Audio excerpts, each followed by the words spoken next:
Welcome to our special night shift watch-along here.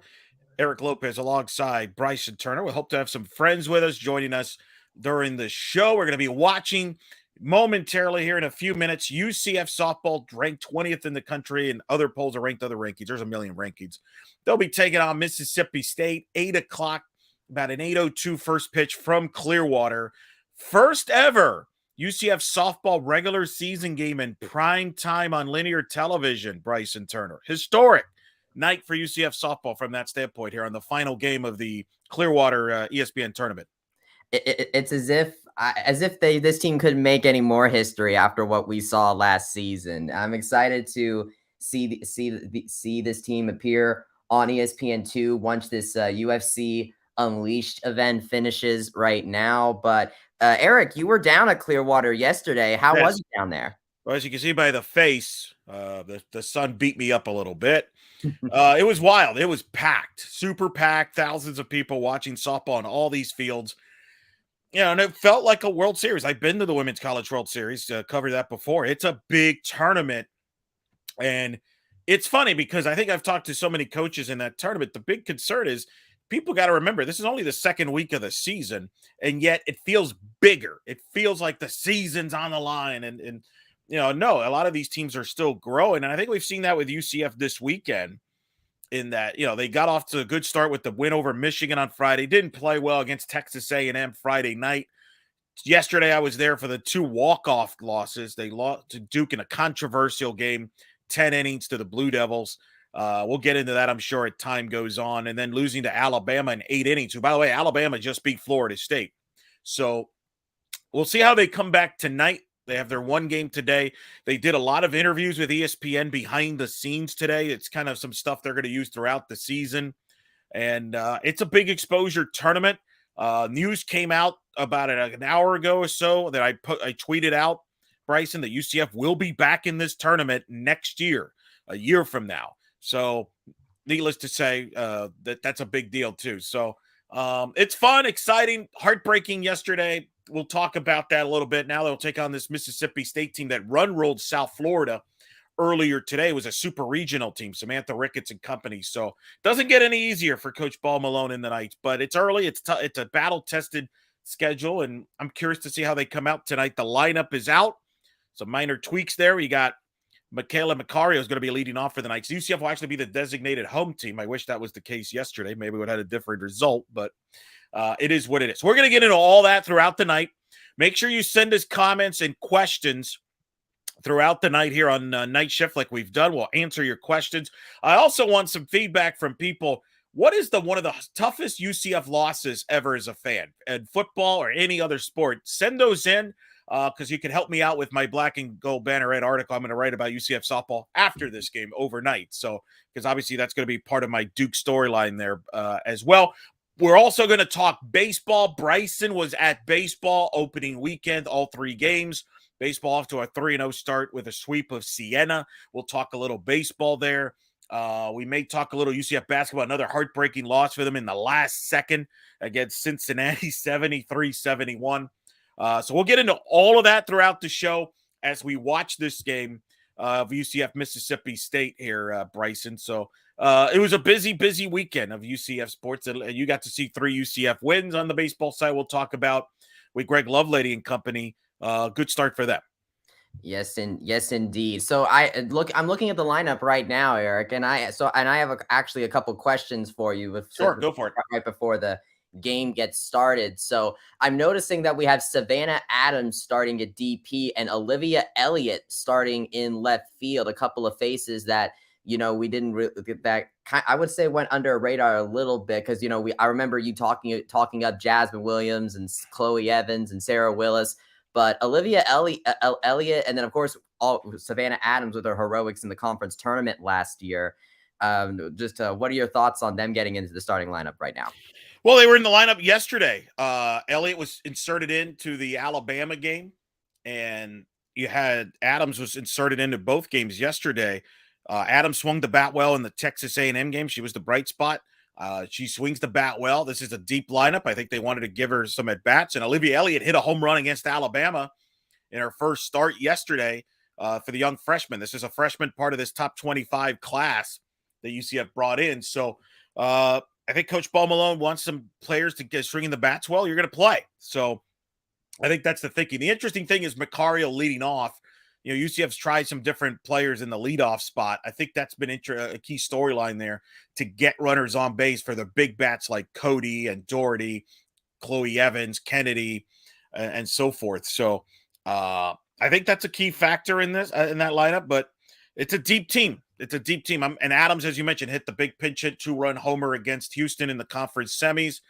She's getting a chance to play. She had a good tournament in Clearwater last year. Makes sense she gets in this lineup. And again, Coach Bo Malone has a lot of options on the offensive side to click. Caitlin Felton will get the ball to start the Knights. The telecast has started right now. We have Madison Shipman and Tiffany Green on the call. Yeah, Tiffany Green. Some of the audience may recognize from her days at Bright House Sports Network regionally. Has been doing national ESPN for a while. The big story in this tournament, Bryson, 87 home runs have been hit. It has been a hitters-friendly tournament. The strike zone has been very inconsistent and very tight, and it's been a very favorable to the offenses to this point in the tournament. Oklahoma State and UCLA, the only undefeated teams out of this tournament. And I think it's worth pointing out, Bryson, a year ago, Texas went 0-6 in this tournament. They ended up playing for the national championship. So let's keep that in mind, because I know people are asking me about am I concerned about UCF after right now they're currently in this tournament 1-3? No, the answer is no. I'm not concerned about this team moving forward. It's a tough field. Are there questions? Absolutely. I think there's always questions. But, Bryson, I remember a year ago at this time in Clearwater, the pitching was a question mark. Mancha and Woodall weren't really in a groove yet. They were kind of getting hit around a little bit. And then they figured it out. And as we say, the rest is history. So Knights going with the new look jerseys. Remember, they debuted this jersey on opening night, Bryson, against Georgia. Do you like these new jerseys? I think that the gold. Do we need to get Drew on for this commentary on the jerseys? I don't know. We'll see. I think we may just have to do that. There's been several New Jersey. You're going to be booking guests from time to time on this show, Bryson. So just so you know. True. I think the gold number thing maybe doesn't exactly work for me, considering that the Knights logo has the black on it. I feel like that the lettering should really match up. Should match up with each other if at all possible. But I think that as far as that, it looks nice. I like it. I like it enough. Mississippi State lineup is currently on the field now. They're highlighting Paige Cook. What can you say about? Paige she's her best. There's your best hitter coming back. They lost their two big Bauer bats from last year's team, but she's their best hitter coming back. She's explosive for them. Don't you love how TV milks all this stuff? I mean, you got Coach Bo Malone there highlighting her. Obviously, she's got a lot of exposure. But Mississippi State, Samantha Ricketts is the head coach. The sister of Kelani Ricketts, part of the Patty Gasso tree. They've always been dynamic offensively. Macy Graff's going to lead it off. Mississippi State in their traditional maroon tops, white pants. UCF and they're all whites with the gold, as you mentioned. As the first pitch here is underway. And low ball 1-0 the count. All right, I think we can establish this. We were talking before the stream, Eric, about how we are about if we are who is ahead or not in the broadcast. And right now, it looks like you are ahead of me because I have not seen the first pitch is going off for me right now. Well, you're way behind me. I'm on linear, and I'm sure some of the audience probably prefers that I do commentary. Anyway, ball 2-0 the count. So I'm at 2-0 right now. And again, this has been an issue for UCF. The young pitching early this season is sometimes falling behind hitters in the count. This has been when they have lost games, that's been a problem, falling behind. It's tough in today's, to fall behind hitters, talented hitters as we have, especially in a tournament like this, and be successful. And right now, Felton 3-0 the count. Jada Cody catching for the second day in a row, Bryson.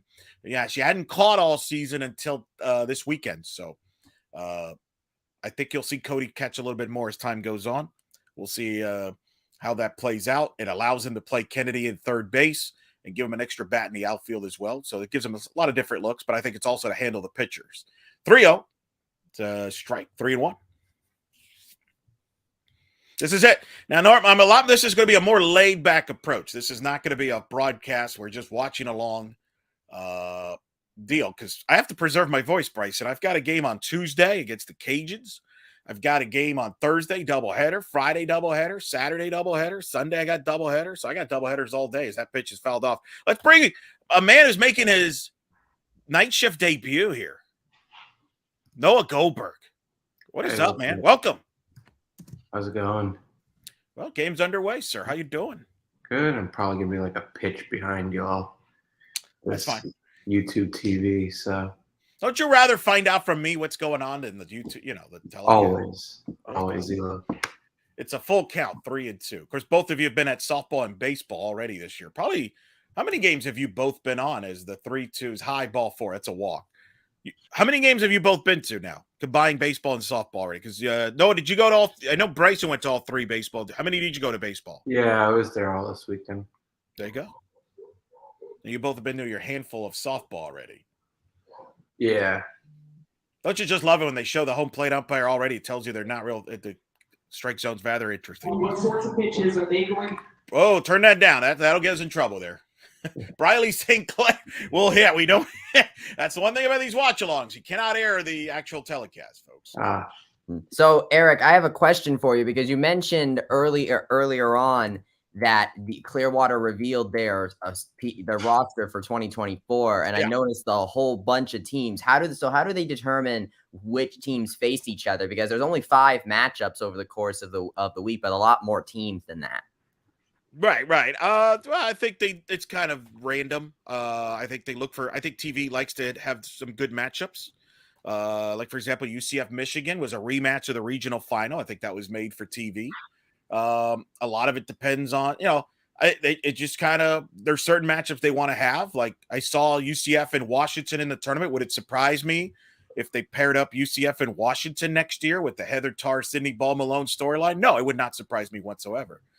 Coach Ball Malone has come out, by the way, has given up a hit to St. Clair.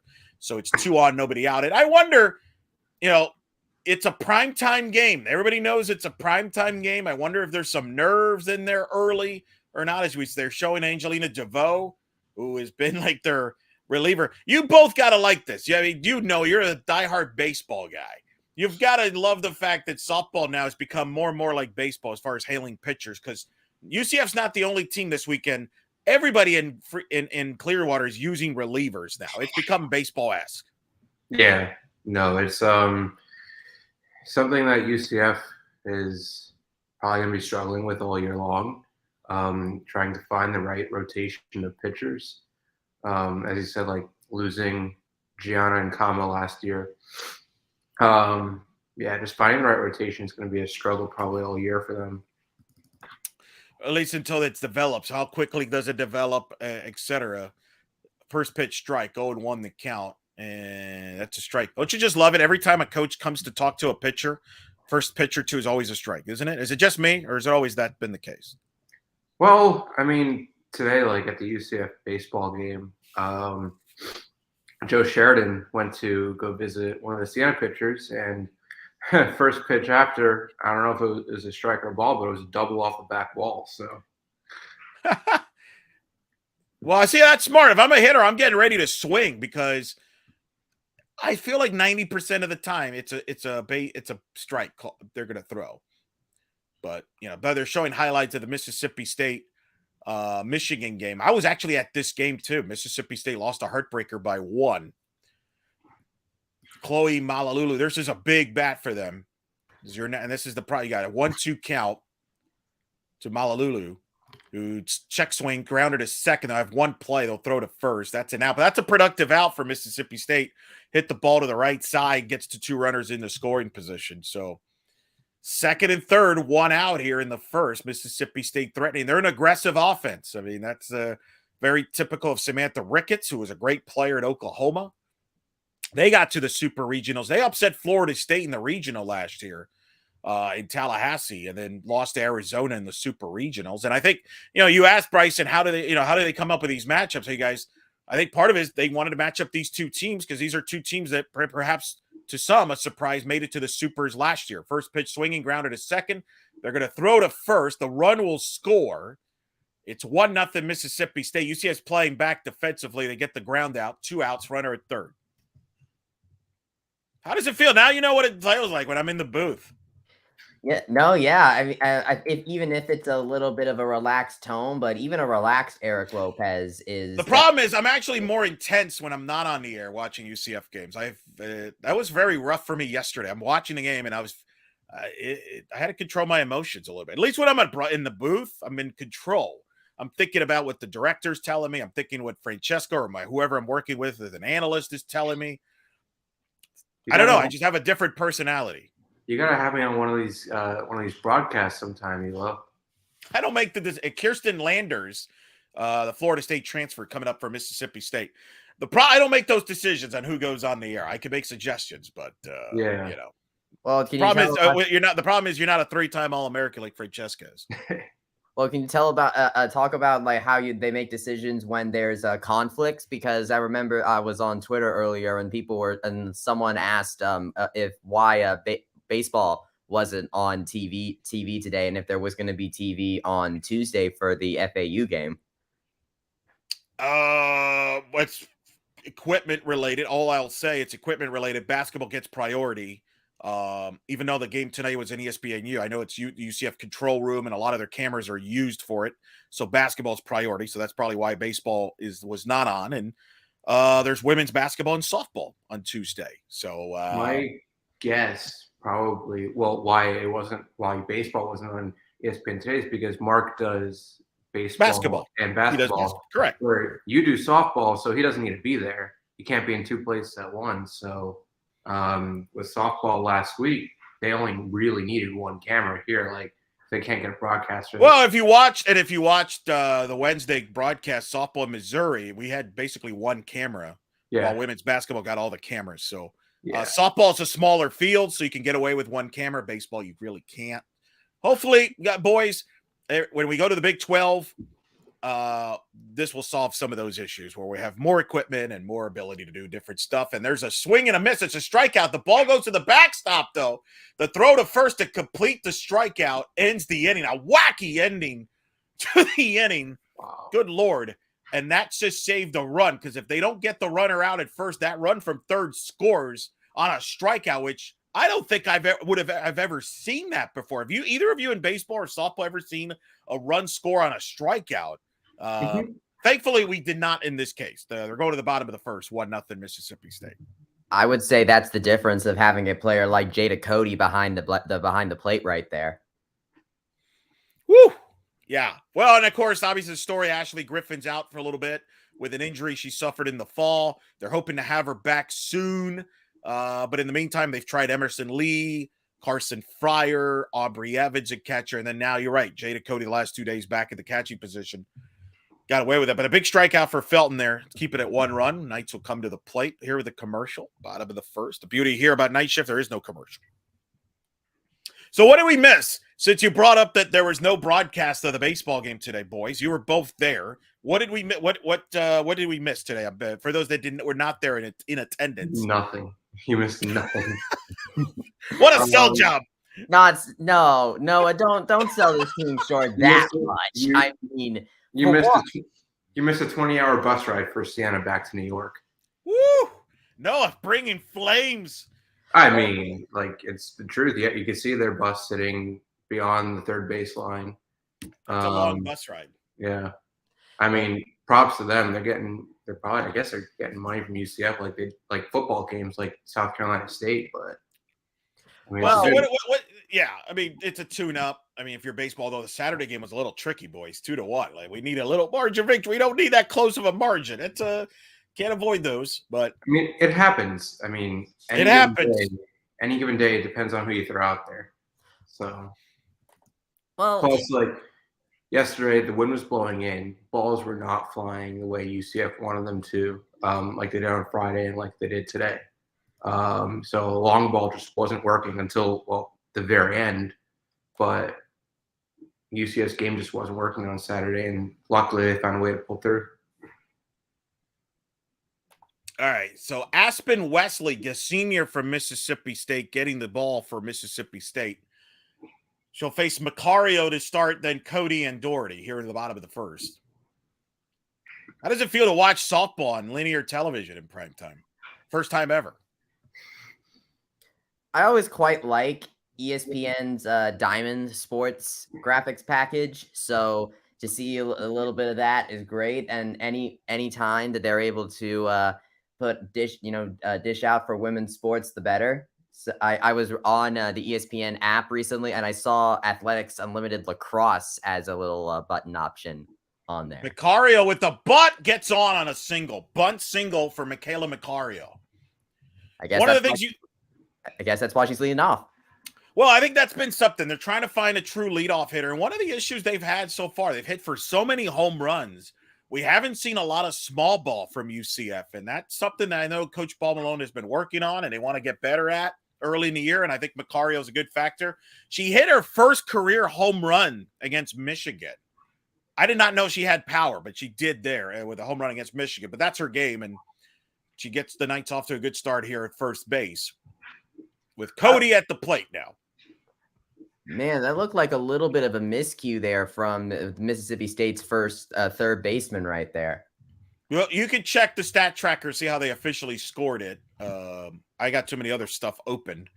Cody at the plate now has scored 10 runs already this year. Wow, I did not realize that. That's a great stat. They do list it as a fielding error. Ooh, that's a little. Oh, okay. All right. I mean, well, I'll say this. The fact that the softball is bigger than the baseball, I think kind of contributes to stuff like that. It's really unique when you look at the little subtle, like the subtle-ish differences. Because when you look at it, it's the same diamond sport, just one's grass and one's dirt. But there's a lot of differences in the nuances of both baseball and softball that I always find very intriguing whenever we get to the spring and I go see both of them simultaneously. Cody down in the count 0-2. Gets jammed, fouls it off. The one big other positive going to the Big 12, I think we'll see more of UCF Olympic sports on linear television than we have. The Big 12 has a good deal where they're going to show a lot of the Olympic sports. I think softball, I think they have about 40 games that involve a Big 12 team. There's about 10, 20 conference games that are on linear. So I think you're going to see UCF across the board. Baseball, no, the American doesn't have any baseball games regular season. They only have one game they show all year, which is the conference championship game on ESPN News. I think that's going to help baseball when they go to the Big 12, which shows a lot of games on linear. I didn't know that. That's interesting. Trust me, I'm aware. Softball's same there. A runner goes, and Macario takes second base as the pitch was in the dirt. We'll see how they score that. Bryson will act as our official, watch-along scorer, because he'll have the tracker on.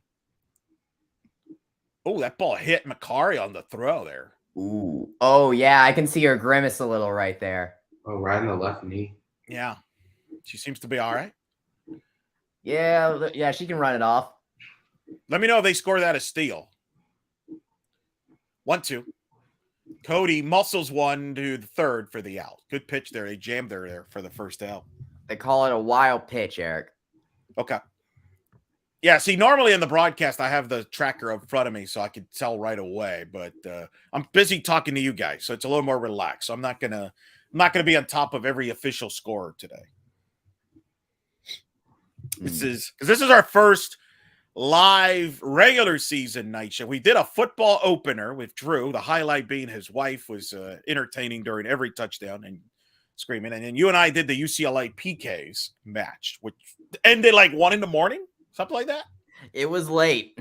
Doherty hits one to shallow center, and she's caught for the second out. Well, 1 a.m. finish, right? But I think right about there. Reminds me of both Boise State athletic events in the past several years. Correct. And looking at that, I'm seeing Shannon's fly out now. Yeah, pretty textbook. She got under it. Yeah. So 2 outs here at the bottom of the first. Chloe Evans at the plate. Transfer from Minnesota is off to a great start. Hit the walk-off homer against Boise State about a week ago. Bryson, you took a photo of that as she drills a base hit down the line to right.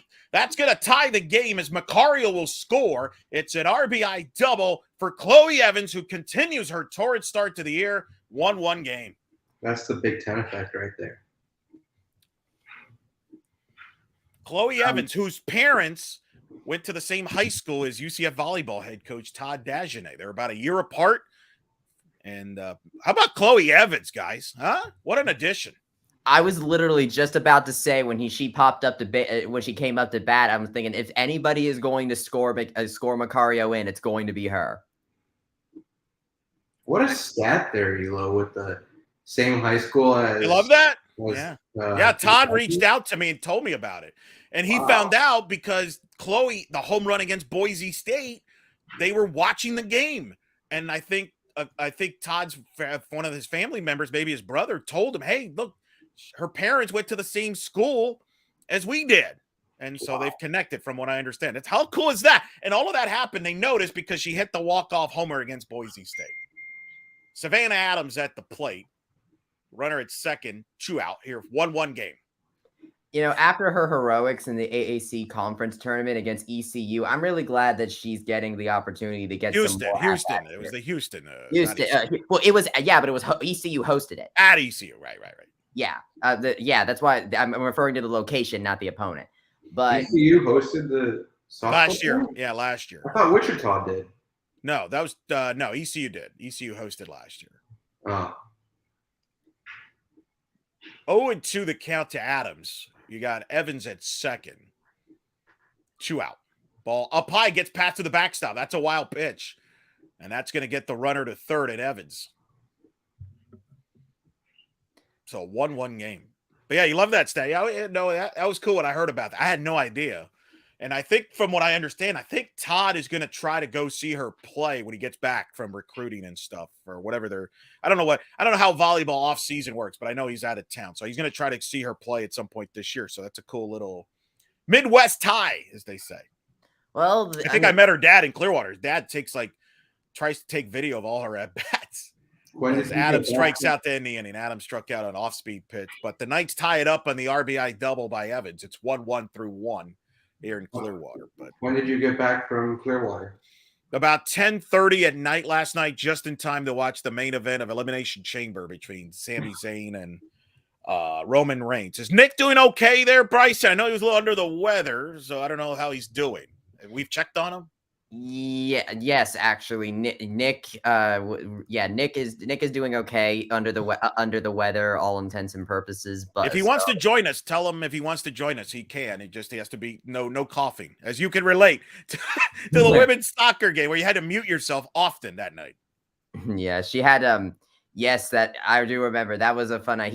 Nick was actually at a track meet yesterday. He's part of a run club here at UCF. We were joking recently of if the run club is able to get some runners into the Knights Invite track and field meet on UCF's campus coming up in about a month or so, we should interview him afterwards. We'll see if that ends up happening, but yeah, I'll go ahead and message him to see if he's up for it. Would they be able to do that, like just run unattached? I've seen people do it. Kaylor Harris, one of the track and field's athletes, actually competed in a couple of track and field events last year unattached for the outdoor season, so she can preserve her last year of eligibility to compete in both indoor and outdoor outdoor seasons this spring, which is what she's doing now. Interesting. Track is tough to track because you got to track the eligibility for cross country, indoor and outdoor, and I don't know, it's hard. Yeah, right now they're going over the field for next year in Clearwater. UCF's in it. Florida State, Georgia, Georgia Tech, Kentucky, LSU, Minnesota, North Carolina, Northwestern, Wisconsin, Washington, UCLA, Texas, Tennessee, Stanford, and Oklahoma State. A year from now, boys, we'll get to say there's 3 teams there from the Big 12: Oklahoma State, Texas, and UCF.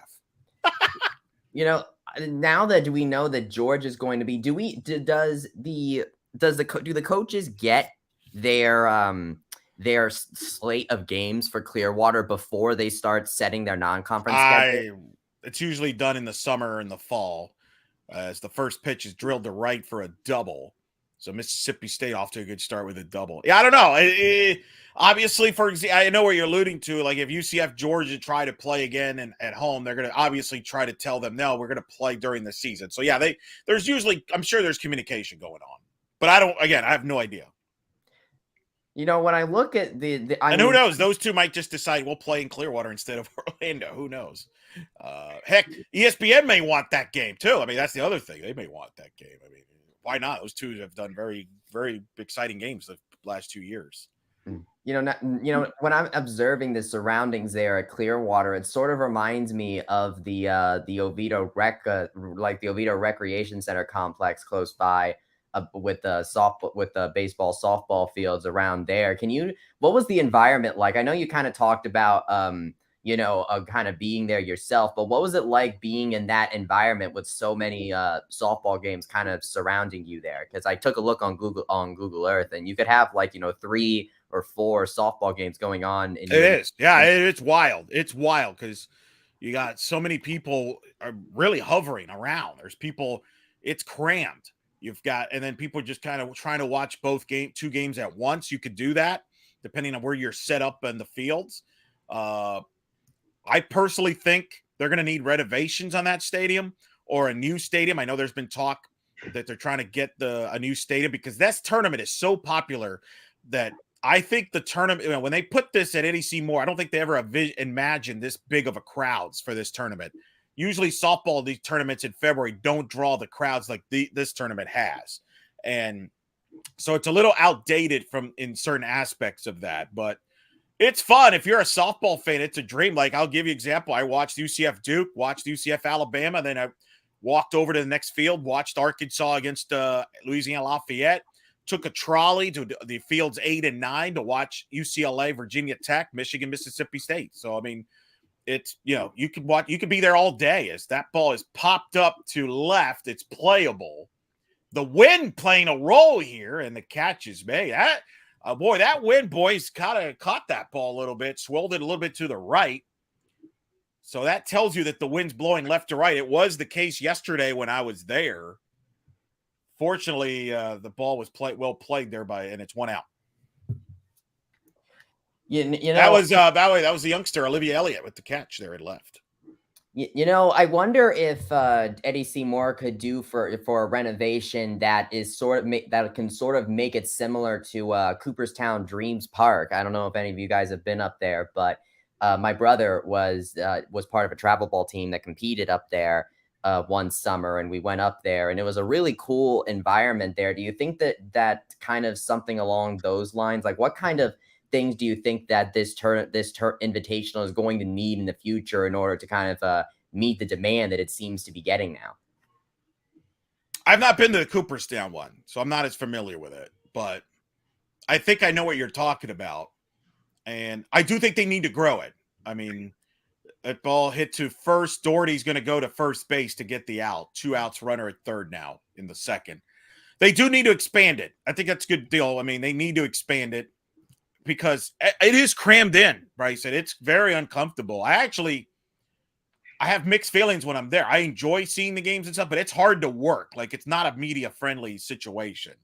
And then you've got like radio broadcasters like broadcasting from left field on a tree, on a cow, one of those things where they put you up high there. I mean, it's kind of interesting. In fact, we had a broadcaster almost get hit on a home run in left field from Alabama a couple days ago. So they do need to expand it, grow it. They had a big autograph sessions for all these teams after games.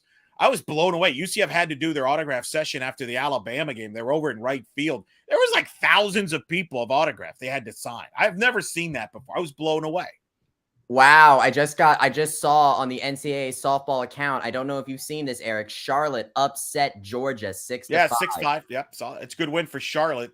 Some people like them in CUSA. The big story today nationally is Oklahoma went down to Baylor 4-3. And that's not a conference game. That's a non-conference game. It's very weird. I'm not going to expand on it because it's weird. But those two teams agreed to play a non-conference game. So it does not count towards the Big 12 standings. But that's a big win for Baylor.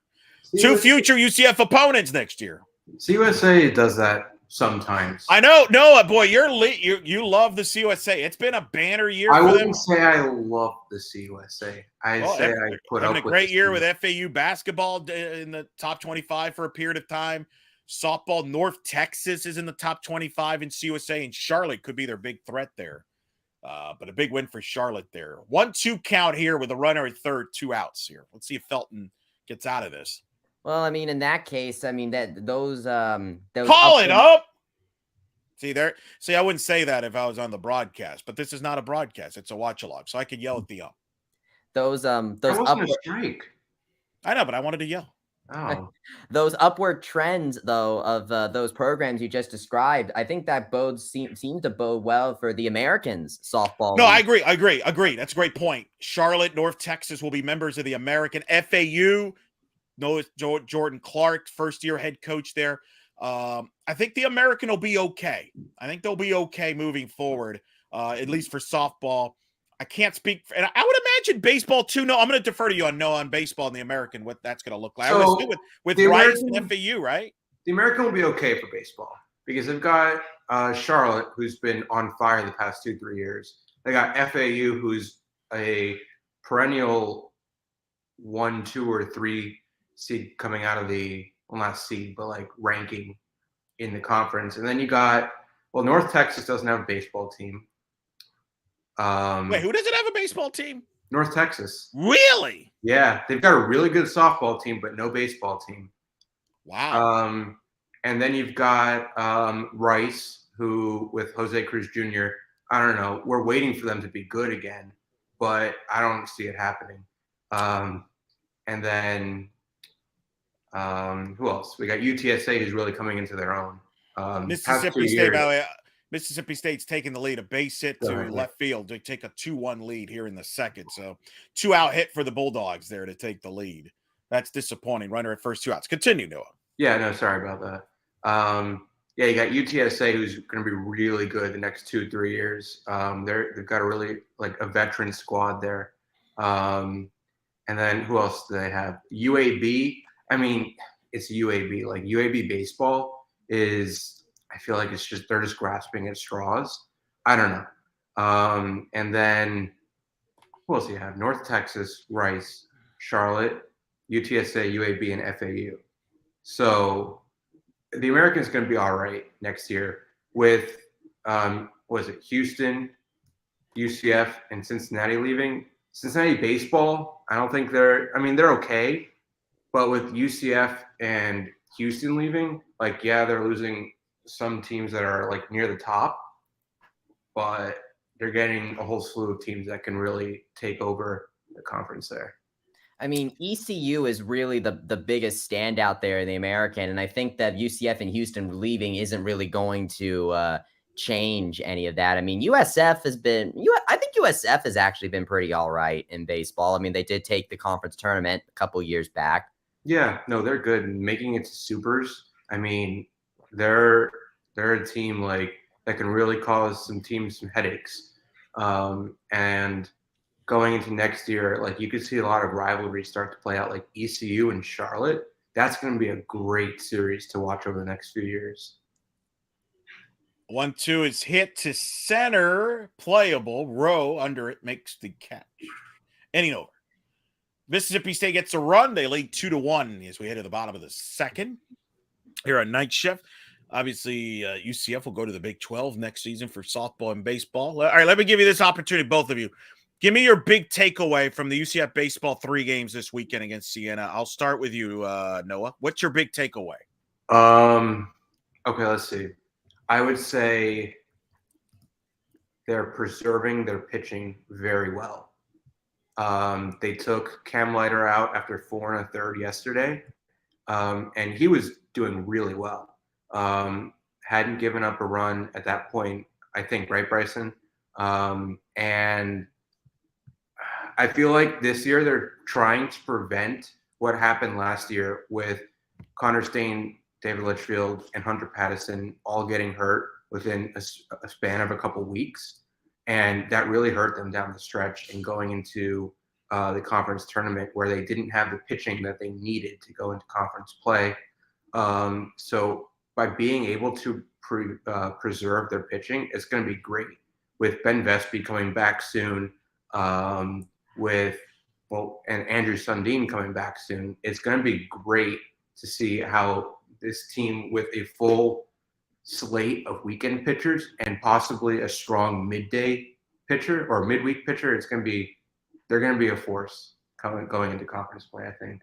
Well, Cam Leiter was taken out after 4.1 innings pitched on Saturday. He did give up 1 run, but it was actually more because he walked 4 batters. That's the one concern I have with Cam Leiter after this weekend, is that he seems like his control he needs to work on a little bit, because he struck out 7 batters, by the way. I think his talent is very much apparent, but I think he definitely needs to work on his control a little more, because walking those 4 batters was the reason why Siena got that 1 run, and that 1 run proved pretty crucial considering how that game ended with that walk-off by Brady Shannon. And Brady Shannon, by the way, is someone I really want to highlight, because I think if there's anybody that has emerged as because remember how we talked last year about Andrew Sundin and how he just burst onto the scene as a true freshman? I think Brady Shannon could be that guy this year, because in the opening night game, he came out as a pinch hitter, and in his second at bat, he hit it yard.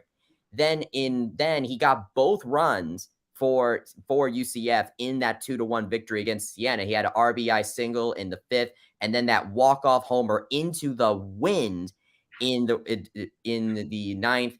And then today he went 0 for 3, but he also managed to walk, and he made a pretty spectacular diving catch out there in left field. I actually found a tweet from his high school coach from Youngstown Ursuline High School, Dan Reardon, and he talked about how he's actually a 2-sport player from in high school. He was a 3-sport player in high school, but Reardon was talking about how he's a really good football player, like how John Rice Plumlee is. He played both football and baseball, and at least according to and while he acknowledges he may be biased, he thinks Brady Shannon is a better football player than he is a baseball player. Sidelines UCF mentioned he had offers from Akron, Kent State, and Youngstown State to play football there. He was a 3-star QB. Kennedy Searcy starts off. Oh, yeah. Searcy just started out the bottom of the 2nd with a base hit to right. So the Knights get the leadoff runner on here to start the 2nd inning. Brady Shannon, what's funny, and I think UCF Baseball did I think Baseball did this. Maybe I don't remember which Twitter account it was. I was coming back from Clearwater. But last year, obviously, UCF Softball's first walk-off of the year was opening night against Georgia by Shannon Doherty. Baseball's first walk-off this year, game 2 by someone named Shannon. So there you go. They made the Shannon. No.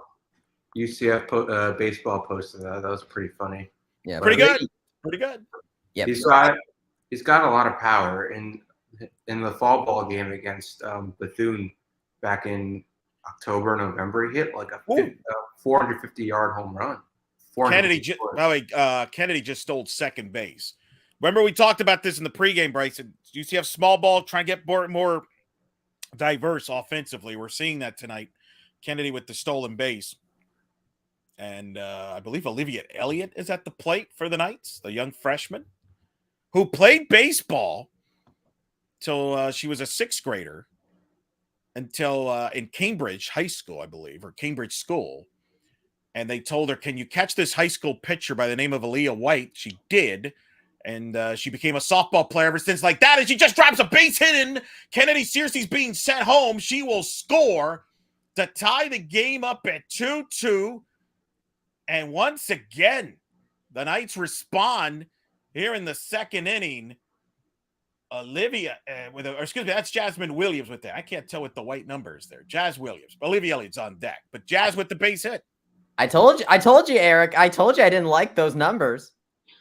I think it is not. It's broadcasting, it's a challenge. Yeah. But Jazz Williams with the base hit, the transfer from Oregon. Aesthetic-wise, they're beautiful jerseys, I think. And I think they should have had like a black border probably around the numbers, but they're still pretty cool. Of course, if I was doing a broadcast, I would have a big monitor that would show me it's Jazz Williams and not Olivia Elliott. So it's a 2-2 game. Janisha Rhodes just tried to bunt foul. But again, UCF a single, a steal, and the base hit by Jasmine Williams to tie it up at 2-2. I love how your story, back to your story about Aaliyah White and Olivia Elliott really quickly. I think it's absolutely hilarious how Aaliyah White continues to impact this UCF softball program even after she's gone. Sure, it's fair. Even post her playing career. And then on the subject of, by the way, of baseball really quickly, you mentioned Brady Shannon earlier, but there was also another freshman that got his chance to shine as well. Dom Stagliano, no, not a freshman. He was he actually was on the All ASUN freshman team at Stetson, if I remember correctly, and now he's making his sophomore debut with UCF here just today. And he went 5 innings, 3 hits, got 7 strikeouts. I was actually quite impressed with him. I kind of thought that he was going to be a pitcher that they filled in for because Ben Vespi, they wanted to hold back Ben Vespi this week because of his injury. But I think Dom Stagliano has made a good case for himself to be a midweek pitcher, because I could see him doing that after watching him today against Siena. I actually got a chance to watch Dom Stagliano pitch 2 years ago at Stetson during a fall ball game against Canada's U18 junior national team. They were down for fall training, and I got to shoot for Canada, and Dom was pitching, and he was pretty good. Signpez is currently watching on there. That is, I believe, the name for Trace Trilko. He says, have TV on mute so I can hear ELO play-by-play here. Appreciate that. 2-2, 1-1 count to Rowe. Runner at first. Did Trace make it out to baseball? He was doing the double dip with hoops and baseball today. How did that all? Him and Brandon, I think I saw, made it out there for the double dip. Those weird double dips. There's going to be another double dip basketball baseball in about 2 weeks, I believe. Senior day for UCF basketball. Same day as baseball's last game against Georgia Southern on March 5th. So make your plans accordingly. 1-2 to Rowe the count now. Another one that I think stood out to me. We talked about how Alex Freeland got drafted in the MLB draft, and so taking his spot at shortstop is true freshman Drew Farrow, who has actually had himself a pretty solid weekend. He went 1 for 3 with 2 runs today. Yesterday he went 2 for 4. He was one of only 3 nights that were able to solve Siena's pitchers on Saturday night. And then on Friday, in his first game, he went 2 for 5 with 4 RBIs. So Drew Farrow is making a name for himself as well. And that was close to being an outright foul ball. Yeah, foul ball on that one. Foul ball. By the way, Justin McLeod of Extra Innings Softball will be joining us top of the 4th. We'll have our guests here, special national guest here on night shift. Nice. He's in Clearwater. He's been there the whole week. So yes, I remember he's going to know his favorite place, Boca, next week. I remember he mentioned of how he had to drive back to Clearwater after the Boise State game, and I'm like, I would not have wanted to make that drive at that time of day or that time of night. He's making the drive this week. He's going to cover the Louisiana Lafayette UCF game Tuesday night. He's going to go to DeLand with the UCF Stetson game, and then go to Boca Raton for the FAU tournament. Just making My favorite part was how Noah and Justin were breaking down Boca Raton. Oh yeah, Boca can be fun sometimes. 2-2 count to Rowe. Off speed, off the glove of the pitcher. Rowe will beat that out. We'll see how they score that. But Janisha Rowe gets on, and the Knights will have 2 on, nobody out here in the second inning. Williams at second, Rowe at first. The Bryson will let me know how they score that. What do you think, guys? Do you think that's a hit or error? That was off the glove. I think that's a hit. I think that's a hit too. I don't think she had a chance there.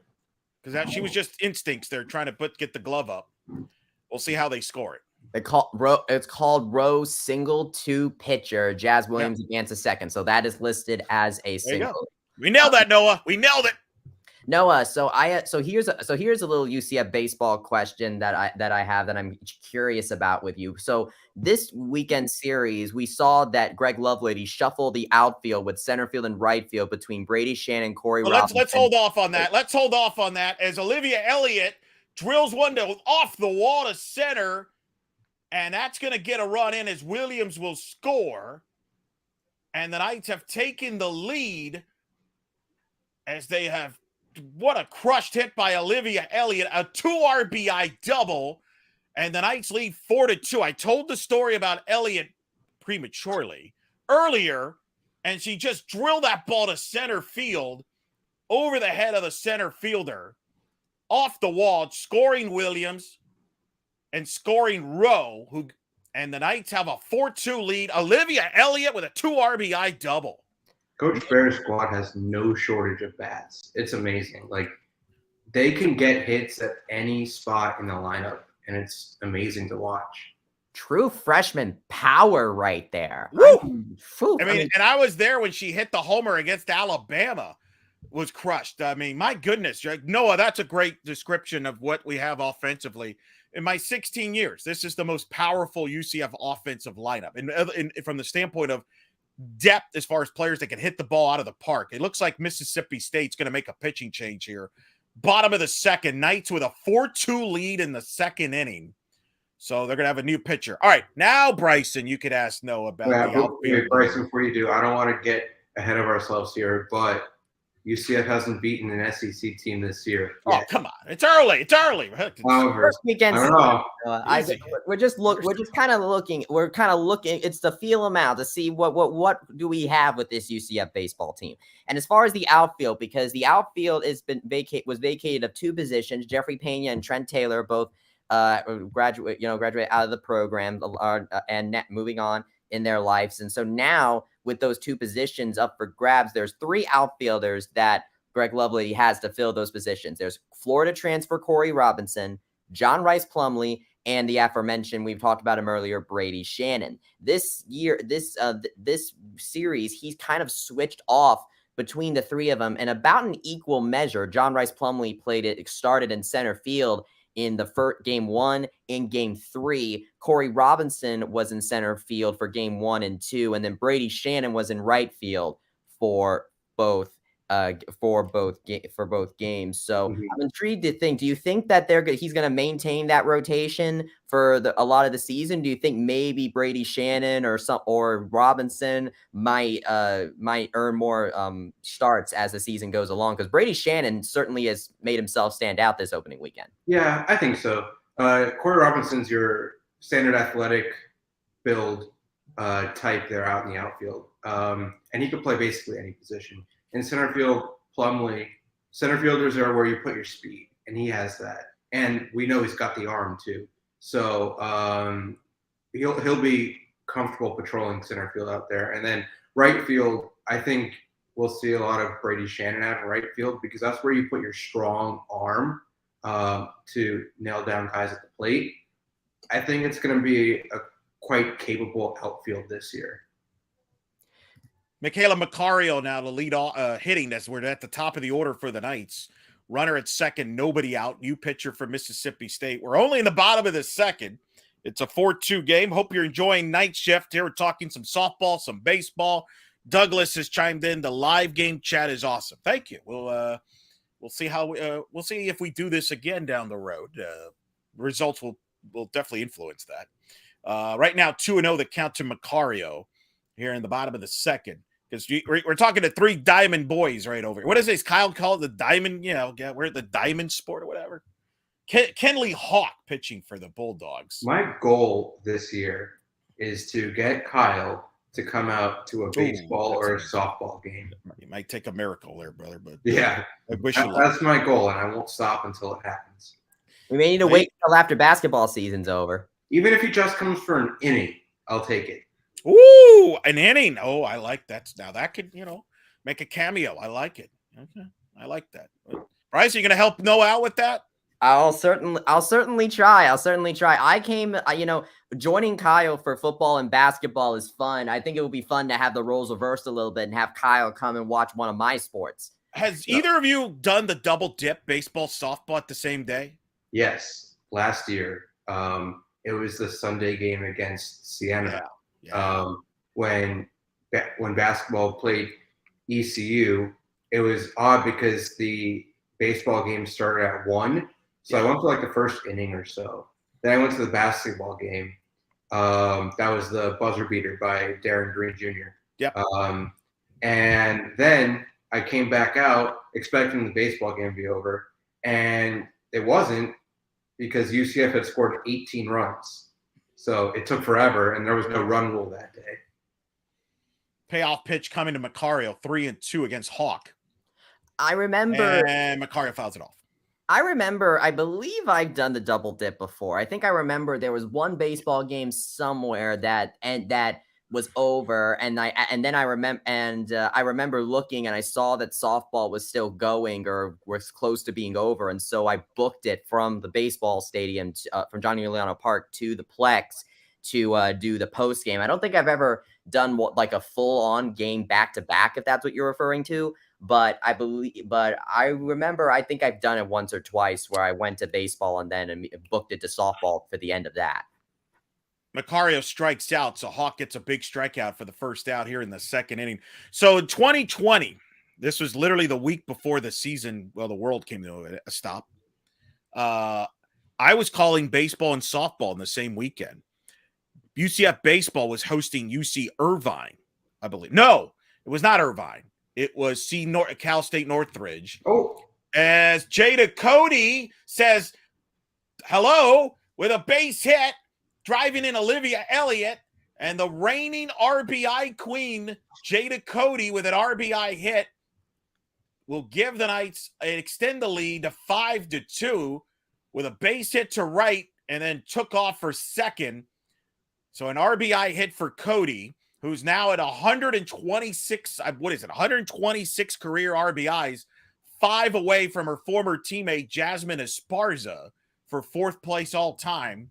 But Cody with the RBI hit gives the Knights a 5-2 lead. These girls don't want us talking baseball, clearly, boys. They're swinging and hacking right now. You could tell that this team doesn't let a 3-game losing streak affect them.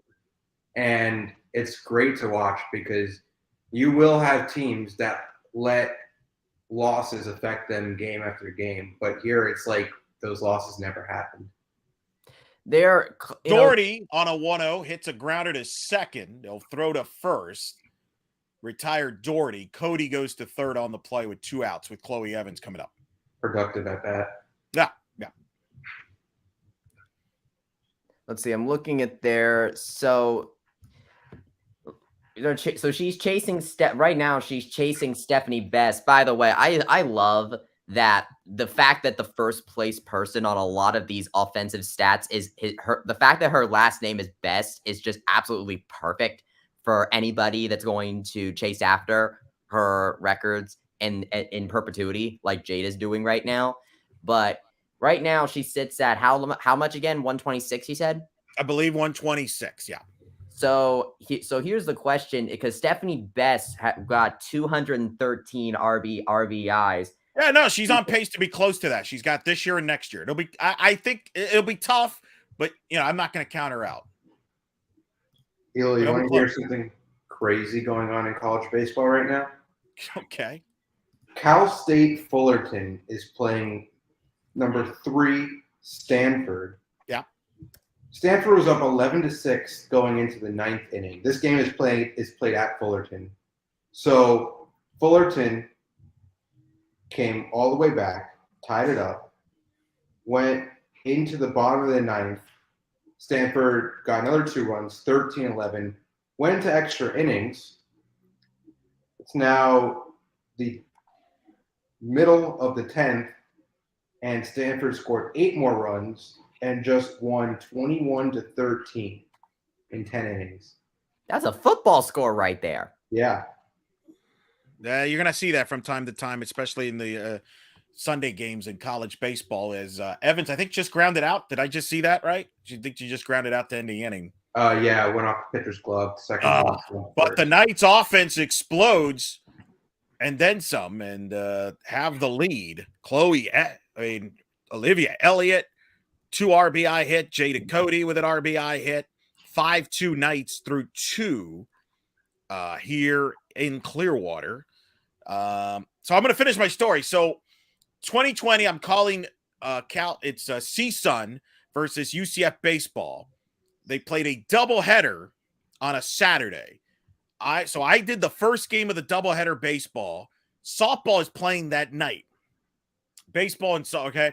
So my job is to call the baseball first game and then leave to go to softball the second game. Well, I call the first game. I actually though have to stick around to start calling the second game because our good friend Kenny Landis was going to call the second game for baseball so I can go over to softball, but he was running behind because at that time he was running UCF tennis. So he was in Lake Nona. Tennis went a little long. So he drove from Lake Nona to baseball. He called it. I walked out from baseball, went to softball, got there with 5 minutes to go before first pitch, called the softball game. Wow. Man, talk about razor thin margin. Figure you like that story. I love those days. I'm a big nut. I like doing the baseball, softball back and forth. I wish the times were a little bit more, I don't know what the word would be, spread out a little bit or time. Because sometimes, especially nowadays, I mean, these games go long. So it's hard to, like for me, like I think last year I made it over to the baseball against Tulane after one of the softball games because softball had run ruled one of the games. So I was able to make it out there for baseball. But it's a lot of fun. Remember softball top 25 in total attendance last year, average attendance. Baseball, I think, was top 40 in attendance across the country. Really? Yeah. No one doesn't believe the numbers. Bryson, he's a skeptic. I mean, come on. I mean, the fact that the fans turned out that they did at John Giuliano. I mean, Eric, you've mentioned this before. We're an outside school. Like outdoor sport. I really do think we're an outdoor school. Yeah.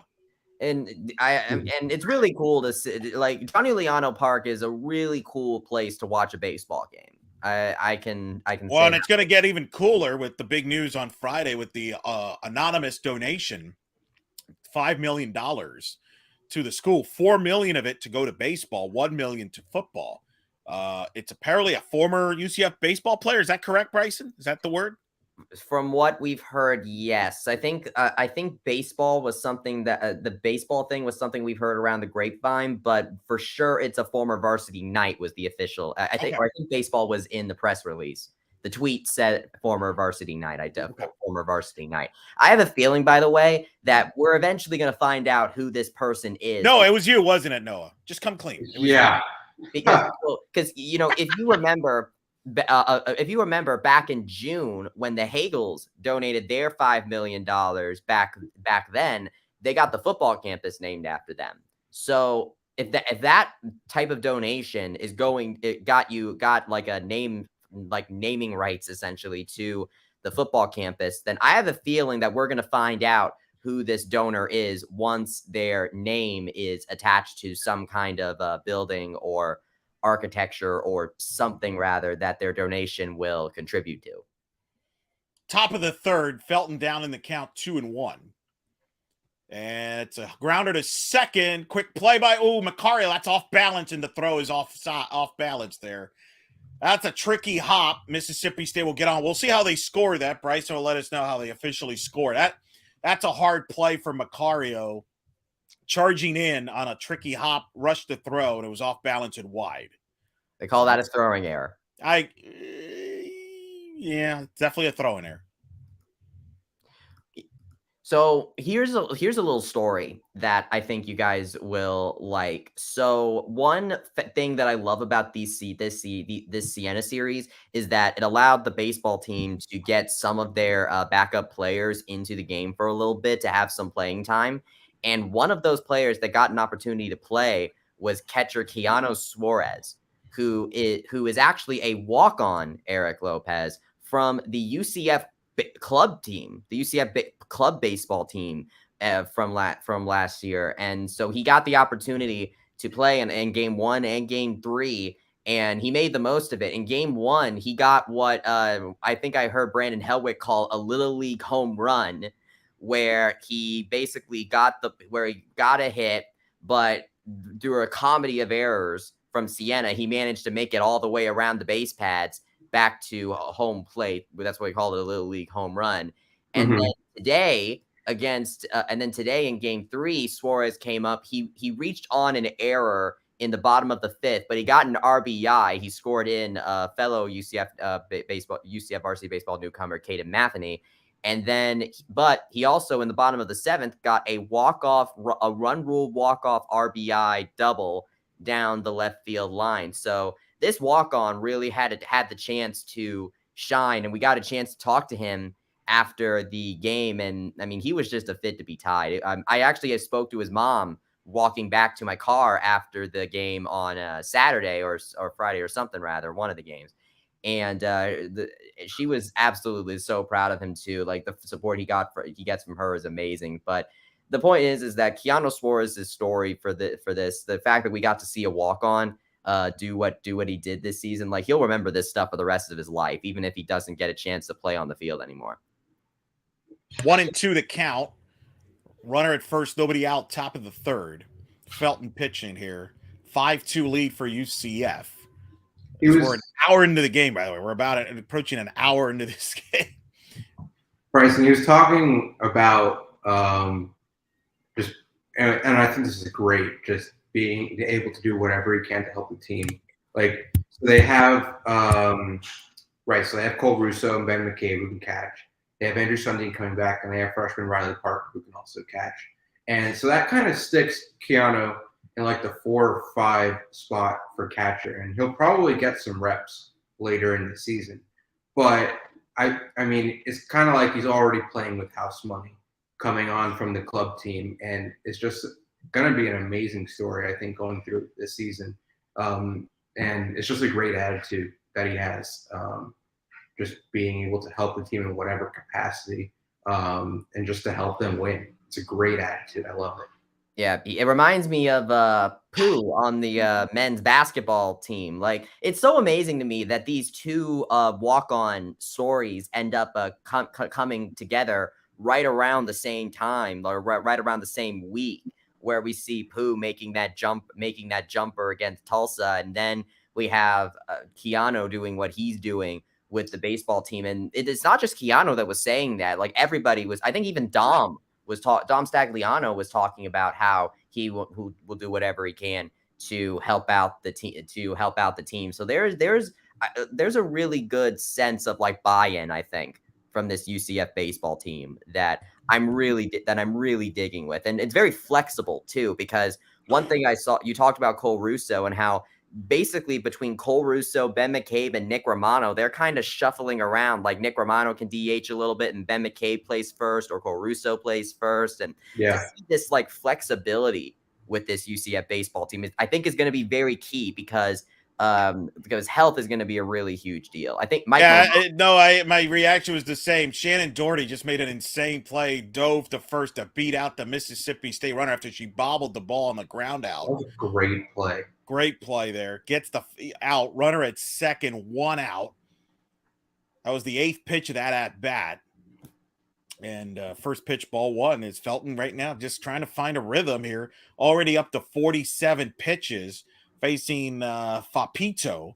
Matalasi Fapito, the really has good power, 2-way player for the Bulldogs. In fact, was the starting pitcher for New Mexico State when Aaliyah White broke the school record for most wins back in 2021. So now she's facing the Knights 2 years later. Takes a strike, 1-1 the count. But Doherty, people talk about her bat and a big deal, but her glove at first base, she's a big defensive stalwart there at first, as you just saw. That play she made the other night, just climbing the ladder and grabbing that line drive. Oh my God! Her combined with the fielding of Janisha Rowe in center field, like, that's crazy. Well, don't forget that sliding grab she made in the Boise State game, I believe it was. Probably. I mean, it's been a lot of games.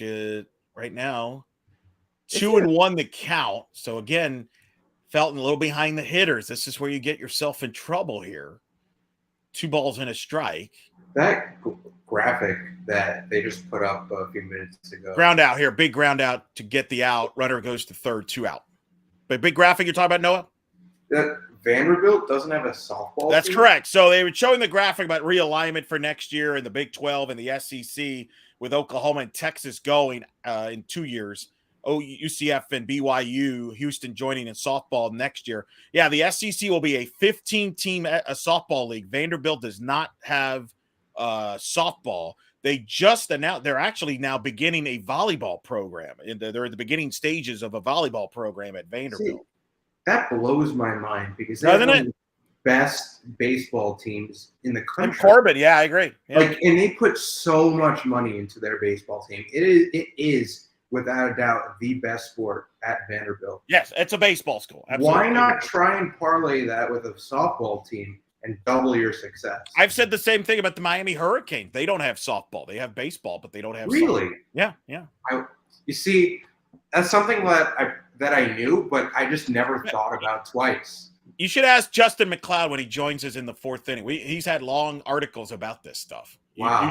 You definitely ask him when he gets him on because he's talked about this at length. There are some schools that you'd be surprised, like TCU doesn't have softball, for example. Mm-hmm. West Virginia does not have softball. There are two CUSA schools that have softball but not baseball. And then it's what's funny is this. Bryson's brought this up. Iowa State doesn't have baseball, right? And that blows my mind that Iowa and Drake are the only D1 baseball teams in Iowa. Right, the Field of Dreams. Yeah, how hard is it to build a baseball stadium in Ames? I don't know. They have a good softball program, so it's not like you could. It's weird, very weird. 2 balls and a strike to count here. 2 outs, runner at third in the third inning. Knights trying to 5-2 lead. Felton behind the count, 2-1. Trying to see if she could dig in here, get out of trouble. As the 2-1 hit the first off the foul ball. Off there, Doherty was governing the line, so it's 2-2. So we're in the top of the third. Night shift watch-along. Definitely on pace for about a 3-hour watch-along. It's like a football game. Justin McLeod of Extra Inning Softball will join us at about the fourth inning. That happens when you score in every half inning. It's wild, ain't it? Well, it was crazy about the UCF Missouri game we were at the other night. UCF scored in every inning, lost 11-8. Yeah, Missouri and I hit them. And I hit them, yeah. Blows my mind. You and me both. 2-2 the account. Good crowd, too, for a late night in Clearwater there. Pretty packed. As the 2-2 pitch from Felton. Upstairs, 3-2. You talk about the how Vanderbilt doesn't have a softball program. I think it goes in. I think it's because they have the scholarships there for women's sports in women's soccer, because SEC and women's soccer is all over the place. But for some reason, only Kentucky and South Carolina have men's soccer teams, and they're going to be. And UCF will be joining them in the Sun Belt Conference in 2024. That was a story a few years ago in CUSA, where the men's soccer, SEC doesn't have men's soccer, so Kentucky and South Carolina joined the CUSA. And then that folded, and then FAU joined the American, and Kentucky and South Carolina, I forgot who they joined, but. So see, that's why the American and men's soccer was supercharged this season. I remember back in before the soccer season started, we were talking about that on the Black and Gold Banneret podcast and in the men's soccer preview and all that stuff. So there you go. That's why. All right, big moment here. Paige Cook at the plate. She had a double and scored in her first at-bat in this game. She hit a home run earlier today against South Florida. She's probably their best all-around hitter. And she's at the plate, 2 on, 2 out. And again, Felton with the walk there, had 2 strikes, couldn't finish off the hitter. And right now it's 1-0 the count. I would imagine the Knights bullpen is up. They don't show it on the screen, but that's my guess. As the 1-0 is fouled off, 1-1 the count. As Felton is up to now 58 pitches here in the third. Remember, this was obviously started with the air by Macario. And you had certainly a couple of ground outs and then the walk. So got runners at the corners, 2 outs here in the third. Knights up 5-2, but Mississippi State threatening here with Cook at the plate with a 1-1 count. I mean, it's been an interesting deal here as the 1-1 outside corner gets the strike call 1-2. So again, 2 strikes. Can the Knights get out of this? That's the question here. You know, I saw that replay of Paige Cook during the USF game, and I saw a couple of people walking like down a sidewalk beyond the outfield, and it really speaks to the uniqueness of this tournament, where you can literally just be 2 people walking down the sidewalk, and right there you can see some of the best collegiate softball players in the country playing just right there. I mean, with how college sports is like when you experience different college sports, it's so surreal to kind of see a high profile college sports tournament like that, where you're just kind of right there. She went rise ball, by the way. They're 2-2 the count. That rise ball just wasn't didn't really fool anybody there. You got to, was not effective. We'll see what she does here. 2-2. That's a part of the draw of Florida. I mean, you have the same thing with baseball with the Snowbird Classic in Port Charlotte, where you have teams like Ohio State, Marshall, Indiana State, and a lot more like P5 schools that just come down for a weekend or two, play high-quality teams in backfields of minor league spring training. And it's funny to watch, and those games being broadcast on Flow Sports. Grounder to Doherty, who makes the play at first to get out of the inning. Shannon Doherty, you just brought it up, Noah. Making the play there at first. That's huge. Huge to get out of that threat to get Paige Cook out of there. Knights deserve a 3-run lead. I haven't seen it yet. I'm sorry. Well, this is good news, though. Look at the bright spot. Oh, look at that. Good play. All right, so let's get to the audience here. So I'm watching on linear television on my TV. You guys are watching it where? YouTube TV. Bryson? I am watching on the ESPN app on my Roku TV. My Apple TV is unfortunately on the fritz right now. I already have scheduled on the fritz. What do you mean on the fritz? What happened? I am having the blinking white light of death going on with it right now. Basically, I plug it in and there's a blinking white light, and then it won't show, and then it just won't turn on. There isn't no Apple TV on the screen thing or anything. I've already set an appointment to go see if we can get that repaired.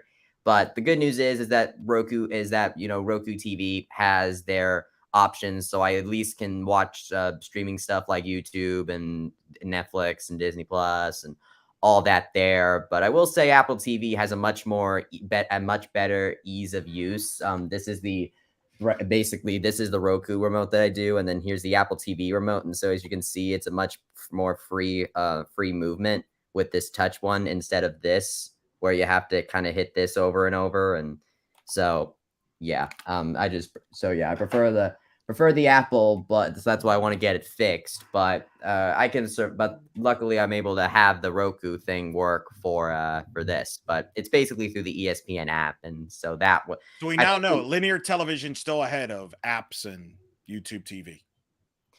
Yeah, it seems so. Well, that's gonna be big come fall with the NFL, with the Sunday Ticket now being on YouTube. That's big because I have linear still. I'll be watching the Red Zone with Scott Hansen, so I'll still be ahead of you guys. Bottom of the third, Knights with a 5-2 lead.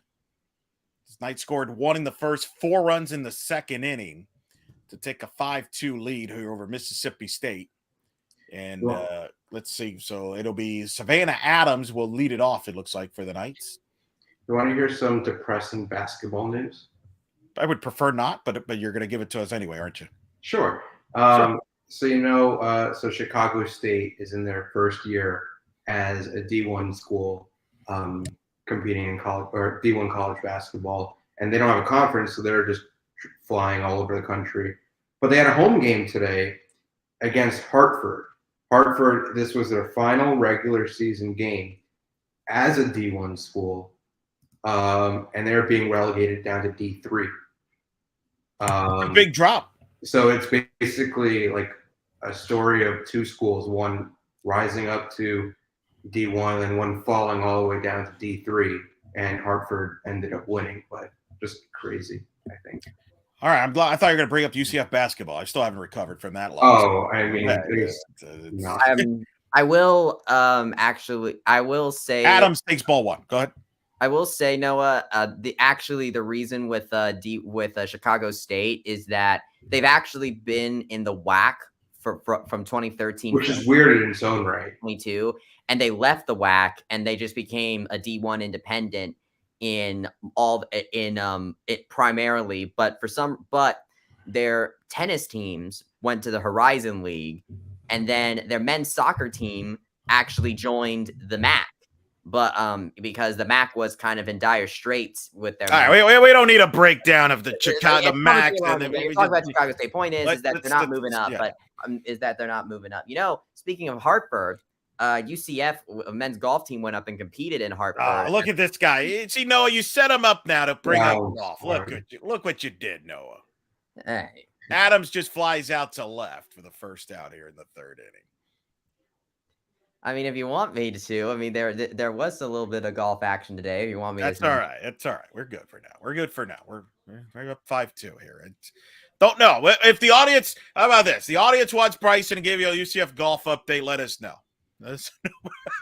Come on, Trace. Come on, be a bro. Help a bro out. I don't think Trace is going to be one of them. Trace was probably shaking his head when he heard Chicago State. And the conversation seriously grounds out for the 2nd out of the inning here in the 3rd inning. We weren't expecting the Chicago State conference realignment breakdown here on a UCF Knights Watchalong show. Hey, Noah was the one that brought him up in the first place. Oh, that's good. It was a weird little tidbit he gave there, though. I did not know they were going from Division 1 to Division 3. As Noah has left us, he's probably taking a break. Maybe he's got mad at me for the Chicago State comments. Jazz Williams at the plate to take a ball, 1-0 the count here in the bottom of the 3rd, a 5-2 here. So Knights kind of quickly, a couple of quick outs here in the 3rd inning. Trace, you're welcome to join us. Just let us know. 1-0 pitch outside, 2-0 to Williams. For those that don't know the story on Jazz, she's a mom, transferred from Oregon, former All Pac-12 performer, played on the USA National Under-19 team in 2019, when Coach Ball Malone was the assistant coach there under Heather Tarr. And so she's got it. And I did not realize she has 2 years of eligibility this year and next year. I did not know that. But coming over from Oregon, good glove at shortstop. Hit her first home run back against, I believe it was UMass game where she hit the home run. Of course, had that great play at shortstop in the bottom of the 6th against Ohio State last Saturday night to win that game. And she just got hit by a pitch in the leg there. She's going to take first base with 2 outs. Sorry. Noah's back. You went for the drink. I understand. I'm doing some laundry also. Look at you rubbing it in there. So, you missed Jazz Williams getting hit by a pitch here. So, runner at first. Nope, just saw it. Oh, no, you didn't. I forgot. That is incredible how far behind you are. That is nuts. So, that's like, what is that, 10, 15 seconds? Yeah. Man. I mean, YouTube TV streaming, like, it's great. You get all the channels, well, except for MLB Network now. Is that right? Baseball no longer? Yeah, they cut it a few weeks ago. Rob Manfred, man, come on. Kind of sucks. Janisha Rowe at the plate, singled and scored back in the in her last at bat. Hitting in the 8th spot with Olivia Elliott on deck with 2 outs, runner at first, 0-1 count. Shows bunt's foul. Speaking of MLB Network, you were talking about right there. One thing that might be coming up in the near future is, you mentioned, Eric, about Diamond. Well, Diamond Sports Group, which operates the baseball regional networks, looks going like bankrupt. Yeah, Yeah. So it affect how you might affect how you watch the Magic, the Rays, the Marlins down the road. Maybe not this year, but the following year. But it doesn't affect how we watch our local teams, because if people have something like YouTube TV or Hulu, you can't watch it on the Bally app anyway because it's blacked out. So it really doesn't affect how you watch it. They just called Rowe for going on a swing to strike out to end the inning. Coach Ball Malone livid, and the producer decides to take us to break. so we don't get to see Coach Ball Malone argue with the home plate umpire. No, we do. Oh, you guys do, but Oh yeah, there she is. what do you, yeah, Hey, unbelievable. delay for the win. We got to. It's like Eric says you won't see it. We see it for a second, but that's the same thing you saw. Yeah, I mean, stay with it, man. Come on. Jeez. But no, got to go to commercial. Top of the fourth we'll go 5-2. Because these games aren't being produced in Clearwater, right? No, they are. This game, yes. No, they are. This one in particular, yes. Because the crew is there. Because the broadcasters aren't there. No, they're there. This one is, yeah. Oh, this one is? So the way they do it, the games that are on field 8 or 9, like this game's on field 9, it's produced in person. The broadcasters are in the board there. When yesterday, for example, UCF was on field 1 and 3. Those were done remotely because those facilities is not conducive to do a broadcast in person, so they do it remotely. Okay, that's interesting. Yeah, learn something new here. So it's 5-2. We head to the top of the fourth. Knights with the 3-run lead. So let's see we'll see how the Knights come out here in the fourth inning with a 3-run lead. They're showing highlights as they come back. I'm wondering if they're going to show the play to see if she went around or not, because they did not show a replay of it. We'll see if they show it or not. They may pretend it never happened. Probably not, because a lot of this stuff's pre-produced on the national level. They're showing Mississippi State's results from this week. They beat Indiana and Arizona, lost to Michigan. I was there for the Michigan game, and then beat South Florida earlier today. The Bulls off to a 2-7 start this season. ouch. Life after Georgina Korick off to a tough start for Ken Erickson and company. South Florida comes here to Orlando in April 21st weekend, I believe. First pitch, ball 1 from Felton here in the fourth. As we're in the fourth inning, Knights with a 3-run lead. So Elo, Primetime game. Yep. so tomorrow is Yes. the 2-year anniversary of college baseball opening night 2021, where UCF visited FAU for a game on the road. Do you remember what happened that game? That was a game where they had 6,000 runs were scored, weren't it? More specifically in the first inning. 2 grand slams? By FAU player, right? Caleb Pendleton, still on the team. And No relations to Terry Pendleton, right? I don't know who Terry Pendleton is. Terry Pendleton, former World Series, former MVP for the Atlanta Braves. Let's see. Anyway, Terry Pendleton. I can't believe you just told me. No, he's not related to Terry Pendleton. I can't. All right, that's fine. I knew he was. I was being sarcastic, and I was not expecting you to tell me you didn't know who Terry Pendleton was. That's a base hit up the middle, so Mississippi State gets the leadoff runner on here to start the fourth. Yeah, 2 grand slams in his first 2 at-bats. That's what I remember. Yeah, that was not a good UCF baseball memory. Obviously, you bring that up because baseball will be hosting FAU on Tuesday. On Tuesday, yeah. Tom Jostin also hit a grand slam in that game, though. Yeah, it was like that was a wild game. I remember. It was like 20-16 or 20-15. People were saying that FAU's park's like a hitter's park, like when the wind's blowing out and it's just like, band box. Yep. You agree with that? You got the water plant out in the outfield. It's not the best view, I would say. What should UCF baseball fans expect Tuesday night? What are they going to see in FAU? You're going to see Nolan Shannywell, who's been moved to the outfield from first base this season. At least I haven't watched the FAU games this year, but that's what Kendall Rogers over at D1 Baseball said. Because FAU baseball games are still being broadcast on CUSA TV, where you have to pay an extraordinary amount of money just to watch a game. And so you got Nolan Shannywell, who's quickly rising up. Oh my God, umpire! Oh, all right. You tell me if she went around or not, guys, when you see it. I know you haven't seen it yet. I'll let you know in about a year.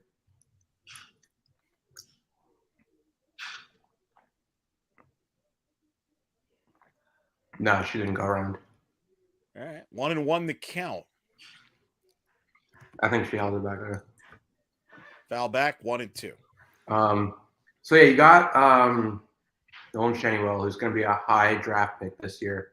He's going to be really good, really strong bat. You have, well, Hunter Cooley won't be pitching because he pitched on Friday, but a super senior, along with Mitch Hardigan in the outfield, great player, coming back from injury. He's going to want to give it everything he's got in his last year. Not too many guys that were there when I was there. So going to be a new team, but you got Coach Mack, who is just an all-around great guy. I can't wait to see him again on Tuesday.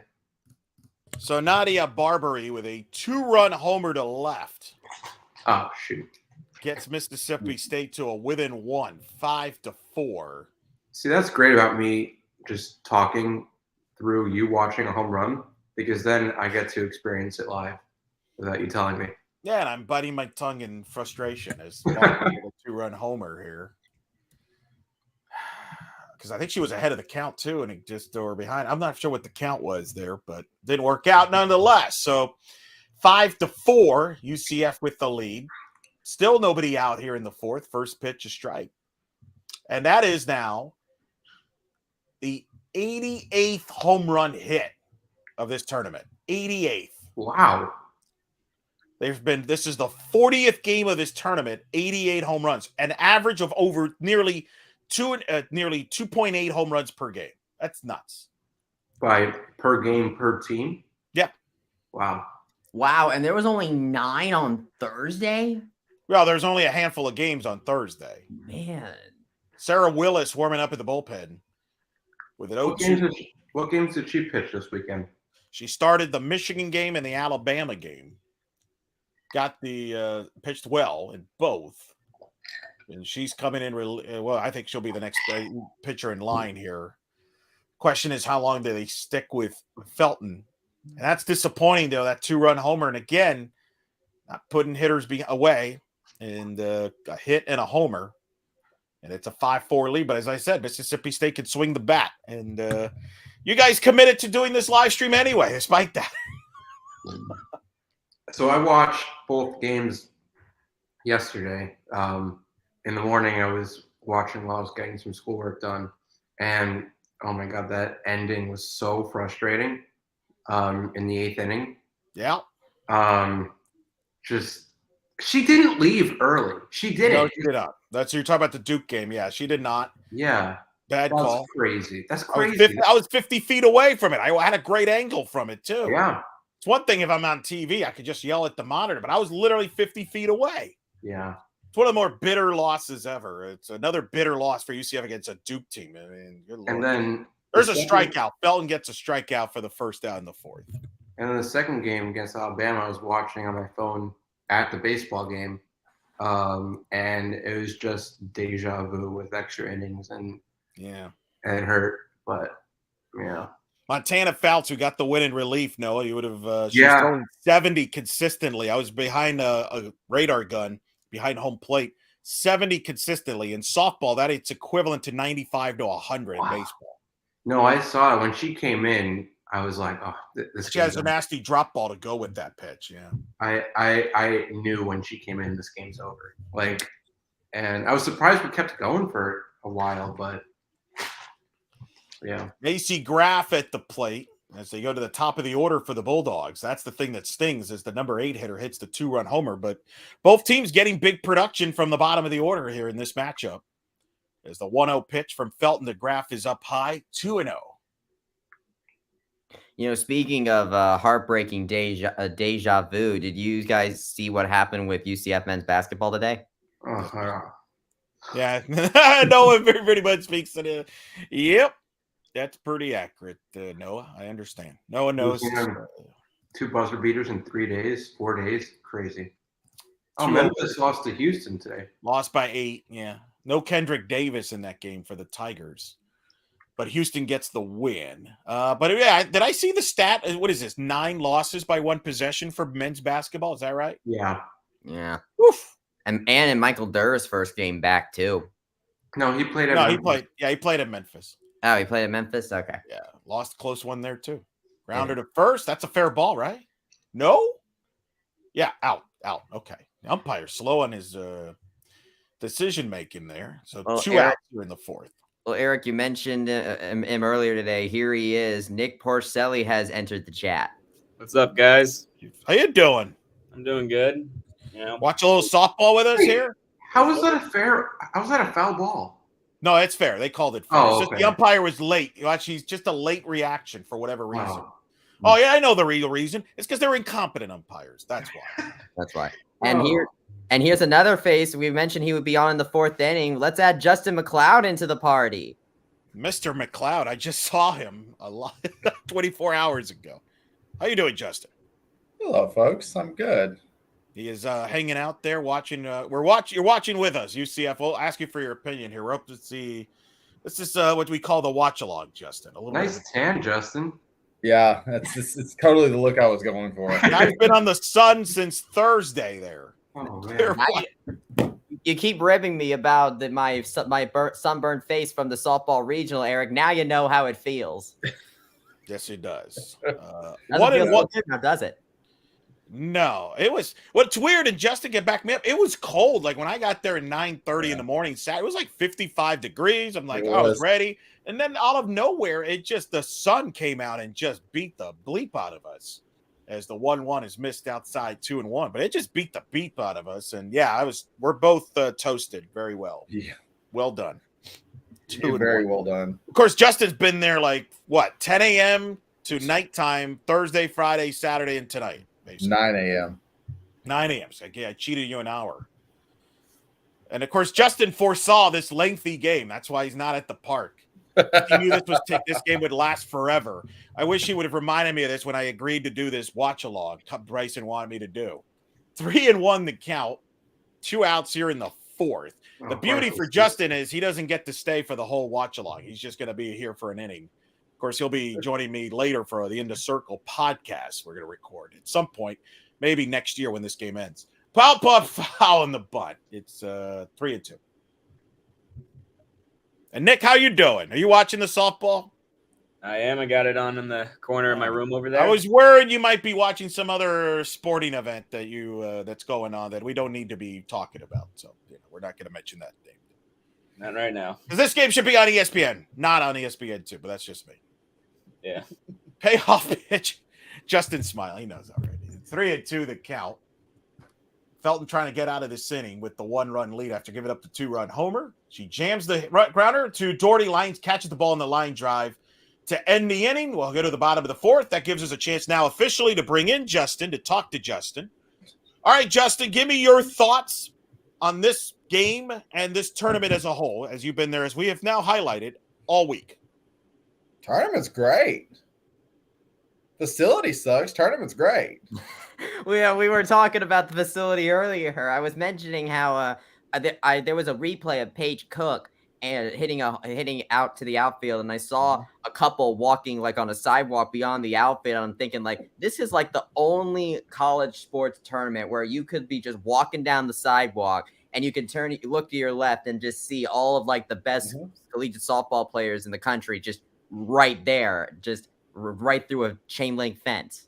So quite literally, somebody told me this week they were going out. It was one of the D-ops. They were going out to between or by field 9 where this game is. They were on the left field side, and they went out to get the food for the team. And literally, there were 2 old men standing out there through the fence. They had tickets to other parts of the weekend, but they did not have tickets to that game. So they were literally standing through the fence watching the game from the sidewalk. Wow. Like, okay. Cool, don't get me wrong. It's nice that you get to do that. It's like the old school Wrigley Field or whatever, but it's interesting. The tournament's great. I like the tournament. I could use some more shade at the tournament, but What gives that away, Justin? yeah. I just decided to be Agent Obvious there for a minute. All right, gentlemen, you got questions for Justin? Softball questions here. I don't think God. this is the expertise right here. I'm Justin, nervous what now. are you looking forward to the most in your trip down to Boca? this Oh, weekend. jeez. Yeah, I knew. Oh. He didn't even wait. Noah didn't even decide. He just screw it. I'm just gonna go ahead and ask the question. Right? I knew the question was coming because Justin's gonna go to Boca next weekend, and Noah just decided I'm just gonna get it out of the way. First pitch. Oh, most looking forward to. I've never been to Boca, so I guess being in Boca. You have any advice, Noah, for him? Yeah, you're gonna need to really pack up on the sunscreen. I think you're a little late on that advice, Noah. Yeah. Like, if you think this weekend was bad, I mean, 1.8 miles away from the Atlantic, I mean, the only cover you got are a few scarce palm trees there. well, you know what I'm told about FAU is they hit bombs over palms now. Yeah. There's got to be palm trees somewhere, right? Yeah, there are a few in the outfield. For the record, there are no palm trees. Well, no, actually, there are in Clearwater. They just don't do you any good. So you got That's the outfield with the palm trees there, the parking lot, and then the Tom Oxley Athletic Building behind it. I hear an owl speaking here. That's what I got from this. That's somebody who knows. He's their a way Mr. around. Owl. Yes, he bleeds owl. We've had a lot of debates. He's fired up for FAU UCF baseball on Tuesday, but we got softball here. Bottom of the fourth. Knights with a 5-4 lead. And the Knights leading off here against the Bulldogs. Of course, Justin, you're become quite familiar with UCF. How many games you've seen them now? Oh, gosh. How many they played in Clearwater? 5? This is their 5th, yeah. Okay, so I don't know if you can count this one because I'm watching it on television. 5, 6, 7, 8 if you count this one, 7 if you don't. Woo! That's a lot. And 2 more to go. You got a couple. You're coming back up for the Cajuns on Tuesday. You won't see Noah. Noah will be at baseball. Yeah, sorry. So no, you guys won't be able to reconnect on your at Boca talks. And then you're going to DeLand for UCF and Stetson. And that's the plan. And Luckily, both night games. Yay for me. Yeah. At this point, I'd actually be better off with day games for when I could wear sunglasses and the entire look would be. What I did. I was behind home plate yesterday. Everybody was texting me how they could see me. I'm like, good to go. Good. I'm behind home plate. Can we get some umpires that can see the ball as well? 1-2 the count is missed for a 2. 2-2 the count. This whole play-by-play commentary combo package here is impressive. It's a little different, Justin. You don't get this on ESPN Plus. This is a little more relaxed. There's Olivia Elliott at the plate, who's had a big night, had the 2 RBI double earlier in the second inning. She's 2-2 count, the freshman from Lando Lakes there, hits, fouls it off. She's the kid I told earlier that played baseball up until 6th grade. They told her at Cambridge, hey, can you help us out? We need a catcher to catch this high school pitcher by the name of Aaliyah White. She caught her. Her hands were bruised, but she liked it. And the rest, as they say, is history. She got into softball. Yes, Katrina, it is sunburn. I think you're referring to Justin, but it could be me. We're both in the same boat. We both took a beating from the sun there yesterday. Actually, no, it's not. It's not sunburn. This is a look that I painted on just for the show here. It's makeup that went wrong. Yeah. 2-2. This is what I was going for. 3-2 the count. So what's your thoughts on the Knights, Justin? You see the point I was making, and then we rambled off. You've seen a lot of UCF. Your thoughts on the Knights 2023 team? I mean, I still have questions about their pitching. I mean, I still, when I look at their pitching, I still don't know what they're made of. I don't know what they're going to be down the stretch. I mean, they have moments of brilliance and moments where it just makes you feel, I feel like want to just smack your head. Offense, I think, is actually pretty solid. I mean, we know Jada Cody, we know Doherty, but you throw in the, Chloe Evans. Evans, thank you. My 4 days in the sun also warped some brain cells, if anybody was wondering. Yeah, but, one of our commenters was in disbelief, saying, "Is that sunburn?" It is. It is. Dylan Spalding actually has a question. Was there any teams that you wish could have been in next year's 2024 Clearwater Invitational? Yeah, that's the big story. Came out a couple hours ago. The field for 2024 came out next year. UCF's among them, but there's some new faces in there mixed in. Stanford's in for the first time. North Carolina's in for the first time. Georgia Tech's in for the first time. Washington is returning for the first time in a few years. UCLA returns. Florida State returns as Macario's at the plate after Elliott struck out. And it's a 1-1 count to Macario with 1 out in the 4th inning. But the Knights will be back for a 3rd year. Georgia is in that tournament as well next year. Your thoughts on the field? I mean, I can tell you right Yeah. now who's going to be the teams that go over, but we'll skip that for another time. I mean, Any teams that you wish that could have been part of next year's field? I mean, yeah, I would have liked to honestly see a nice upstart ACC, a nice upstart Big Ten instead of the old standards, the old used to be's. I like the fact that UCF's become the Florida standard. UCF and FSU are in there every year. I think that's a positive. I agree. They both play really fun games, really long games, but fun games in Clearwater. Honestly, also, since you're all UCF guys, by the end of the year, I need you to do the calculation on the average time for a UCF softball game. And if it comes in anywhere close to 2 hours, 2:15, I will eat my hat. Oh, can we write this down? Who wants the assignment? Who wants the assignment? Nick, you want the assignment? I'll do it. I'll write that down right now. Wow. You know you're in trouble. You've seen the games me and Francesca do. Those are not short games. Correct. So, especially Tuesday night, the Cajuns are coming. Who knows how long that game will be. As the guy who once accidentally predicted a 17-inning World Series game, I'm not saying a freaking word. Please don't. At least this time around, you'll be staying in Orlando. I was about to say the same thing. There is no 2-hour drive to Clearwater. Unlike the Boise game, where you got back. What time did you get back from the Boise game? It was about 3 a.m. Oh, man. Oh, my God. And the first pitch that you had to cover in Clearwater was what, 10? Yeah. 11. Respect to you, sir. Respect to you. Jada Cody at the plate. No respect. It's just craziness. I promise you. It's just insanity. Your thoughts, Justin, on Jada Cody? She's freaking insane. Did you want me to expound on that? It's up to you.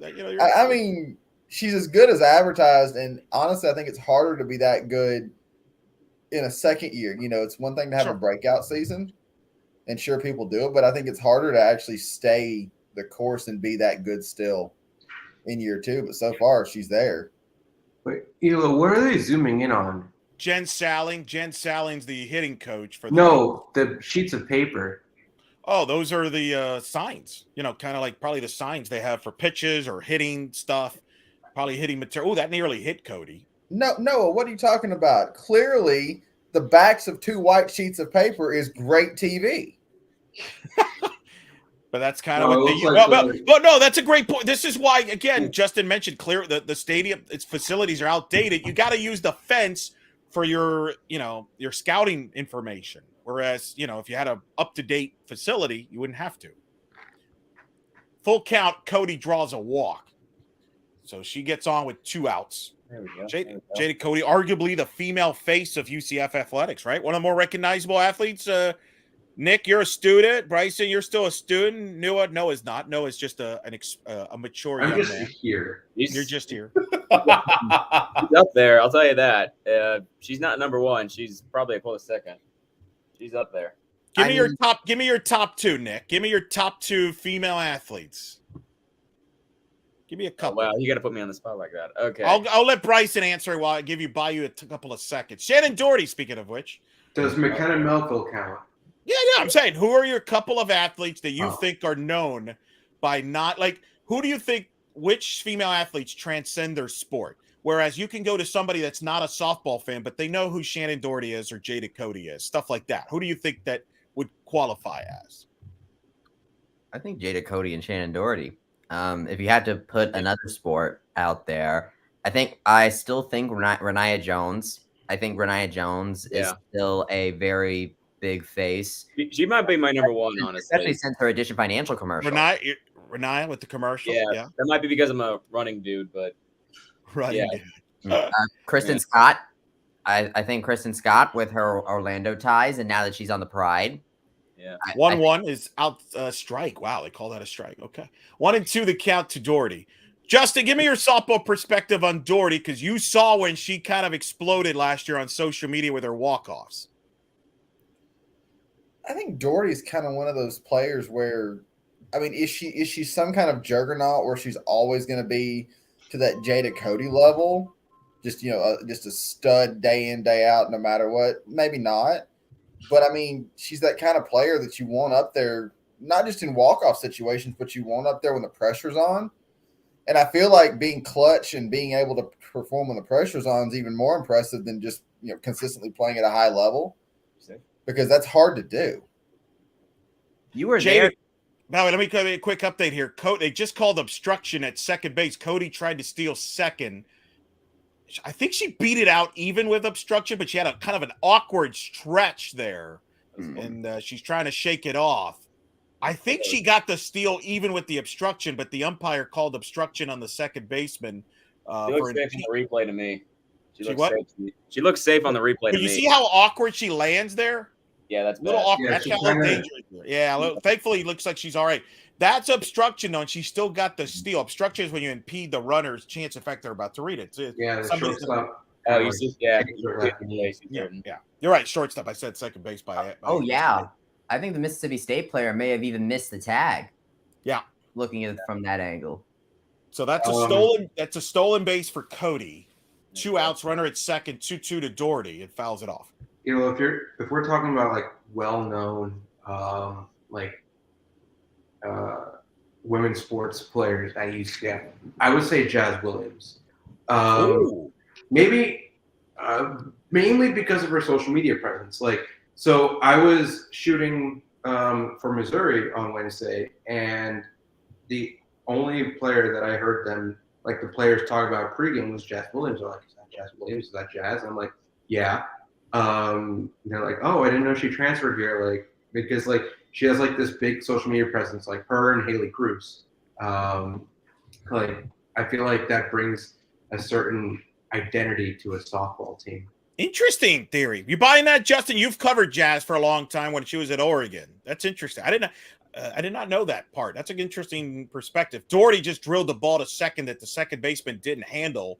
Doherty beat it out, so it's first and third, 2 outs as Doherty reaches with Chloe. Not a great inning for the Mississippi State middle infield. This is great. This is a dream come true, Justin. You're like a color analyst for me now. This is what, if you ever joined us in the booth, this is what it'd be like, Justin. Evans swings at the first pitch, off the bag at first, but right to the first baseman, gets the lucky bounce and ends the inning. Holy smokes. No Bill Buckner play on that one. Justin mentioned it earlier. Mississippi State has 4 errors tonight. Wow. No, they don't. They have 2. No, I'm listening. I'm looking at the I'm looking at the thing right now. It's listed as 4. They've got 2 on the broadcast. Oh, the box score. Mine.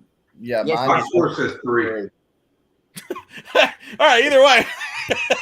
Got multiple. No, they have Katrina, a lot of errors.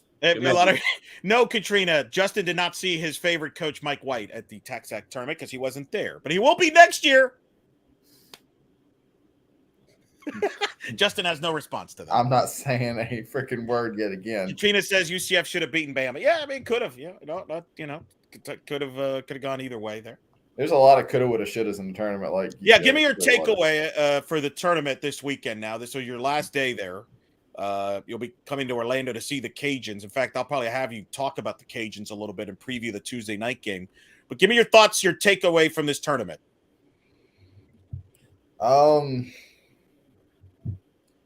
I mean, I don't think anything's for certain. I mean, top 25. I couldn't tell you who the best 25 teams in the country are. I think UCLA is number 1. I think UCLA is the best team. And Oklahoma lost tonight to Baylor today, so obviously I think Oklahoma State would have something to say about that. Over UCLA?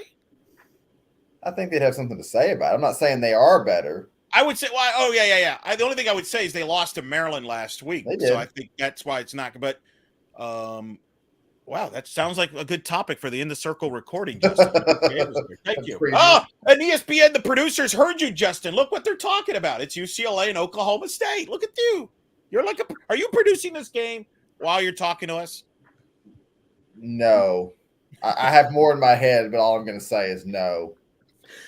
By the way, Noah wants you to explain to him why Vanderbilt doesn't have softball. Because they're idiots. There you go. Thank you. No, they don't have have on campus. They don't have a place for a stadium on campus. You can always find a place for a stadium. Well, they're pretty landlocked. But just they also tear don't down have to try. Just tear down a dorm or something. Or, I don't know. Yeah, Justin, come on. I mean, well, and to be fair, I mean, they just started volleyball. I know Elo said that earlier, but volleyball is a lot easier to find a place to play than softball because if you look at what Clemson and Duke did, and actually Duke, I'm not a fan of how Duke did theirs, but at least they did it. Whoa, I don't think a fence is supposed to do that. No, well, it's one of those ones that can kind of give away if an outfielder runs into it. I don't think you can charitably describe that as a fence. I'm being charitable and describing it as a fence. 2-1 count here. Yeah. But yeah, just yeah, because you've written a lot about these schools that don't have softball that even like Noah was kind of stunned by. Like, for example, Miami doesn't have one, right? Who else were you surprised by, Noah?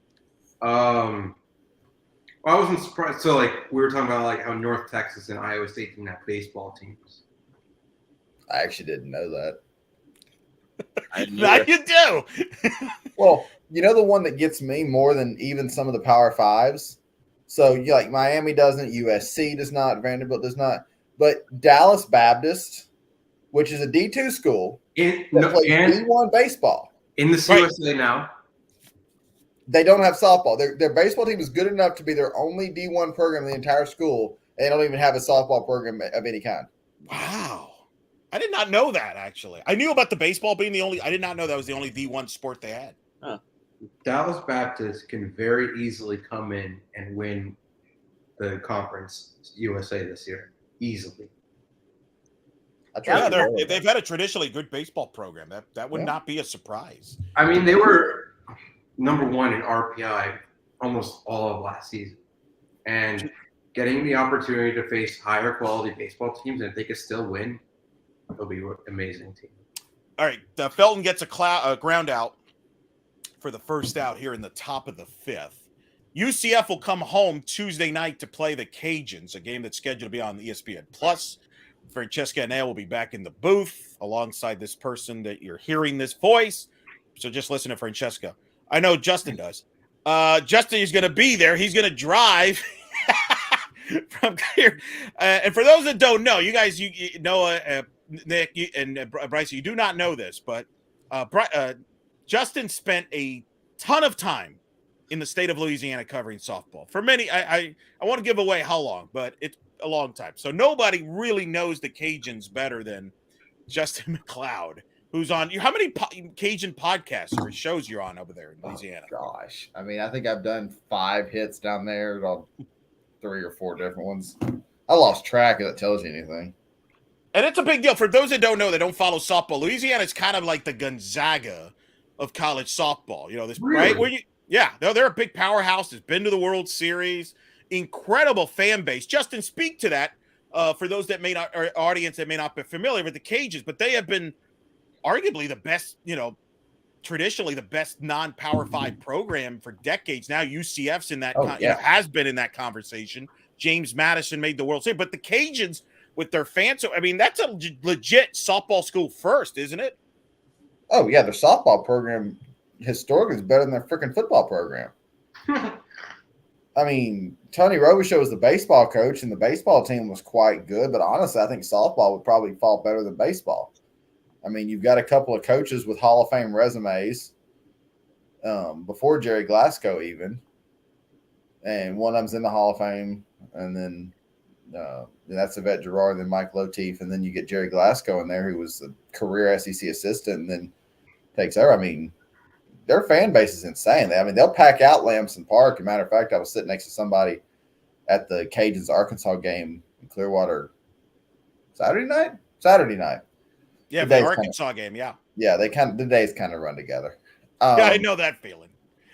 But they even said back in the early 2000s they played and they were playing the Cajuns and they would pack out the house and they would always have the the crowds would get after you and they'd have chants and all that, and then you'd be leaving after the game and like, hey sweetie, you want a bowl of jambalaya?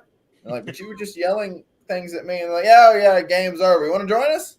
I mean, that's kind of the Cajun fans. Like they love their. It's really like a football. It's really like a football crowd in terms of the rowdiness and the being in the game and all that kind of stuff. Yeah, it's the first time ever UCF and Louisiana have played, and based on what I First saw, time ever in softball. Yeah, I learned something new tonight too. It's a good stat to have handy for Tuesday night. Ding ding. Honestly, I'm using this as practice material for the broadcast Tuesday, and then I'll clean it up. But and I saw there are a lot of Cajun fans in Clearwater this weekend. I sat during the Cajun Arkansas game, so I expect a pretty good crowd Tuesday night. Hopefully, UCF fans come out and make a great atmosphere like we did against Georgia and Ole Miss, or not Ole Miss. I'm thinking last year. I'm thinking Ohio State. Nick was there for the Ohio State game, so it should be fun. It's a busy day on campus. Baseball's playing FAU. That's where Noah will be. Bryson, are you at baseball too with FAU? That is going. You're gonna abandon Justin there in the press box. That's that's gonna be the plan. I'll plan on being there for Nick. Where are you gonna be? Wherever you guys need me. So I guess softball. I guess I'll be there. Wait, no. Women's basketball's playing, but whatever. We can figure that out. 2 outs here in the 5th inning. There's a foul ball here. I've learned my lesson from last year to now not wear an FAU shirt tomorrow. Yeah, please don't. Bryson, please, can you help Noah out there? Don't do that. Noah can look after himself. He roams and takes photos. He can look after himself. I understand, but he hangs out here all the time. We don't need him going with the visiting team gear here. 2-0 the count. The runner at first. I forgot. I lost track how the runner got on base. Did anybody catch that? I didn't. I was talking catcher's interference. Oh my God! Was it a good call, Noah? I don't know. I didn't see anything noted, but yeah, now they're showing you. Anyway, I mean, I say catcher's interference. It was the arm out, so it could have been one of 5 different things. Justin, there been talk about robo-umps in baseball for major leagues. Do you think softball needs it? No. You don't think they need it? We're just gonna. No. You're happy with the incompetence that we have? How are they going to sustain it? Is the question. No, you're right. I agree. I mean, you can't sustain it because what's going to happen is you're going to have robo-umps, and everybody who clamors for, especially in Major League Baseball or whatever, everybody clamors for one set strike zone or whatever, but they don't actually want one set strike zone. So then you're going to have a problem with the robo-umps. The strike zone's too high. The strike zone's too low. The strike zone's too far out. It's too far in. But it's going to be set, and there's nothing you can do about it. And then it's going to be like, oh, well, where's the human element? Well, is that true, Justin? By the way, Dylan saying there was a potential fight nearly broke out today between the Cajun fans and Knowles fans. Is that true? Yeah, it was. What happened? Justin's laughing. Well, so apparently I wasn't there, but I heard about it. And apparently there were some FSU fans, I think. Actually, I shouldn't say they were FSU, but they were fans of one team. I genuinely don't know because I wasn't there. But they were fans of one team who had been imbibing some alcohol. No. And were being loud and rowdy behind the backstop, whatever, seats, bleachers. And a lady an older lady. Real quick, Justin, hold on. Felton just got out of the inning with a ground out. So we're going to the bottom of the 5th. Coach Paul Malone will be interviewed coming up. Wow. So, Bryson, I don't know if you want to listen. Bryson, go ahead and mute yourself so you can listen when they come back. Coach Paul Malone has to say. You can tell us what she said. No, now, Justin, continue your story. Well, so apparently this older lady turned around and asked him to please be quiet or quieter or whatever. And and one of the FSU, or I'm assuming I was told FSU, again, I wasn't there. But apparently decided it was a good idea to push the bleacher fence into the elderly lady's face. and apparently that led to a near brawl. So it was fun. Justin, I actually have a question for you. So one thing that Dylan Spalding talked about is softball needs a pro league similar to like the WNBA. Oh, I just no. had a question, because there is a professional softball league out there, the WPF, with women's professional fast pitch. I'm just was kind of curious about what your thoughts on that. Oh, no. Now you open up a can now with Justin right up his wheelhouse. Just pro Let's softball. see. What does Justin want to say? Be PC. Just clean. Keep it clean, Justin. No. I am an angelic human. Who are you kidding? What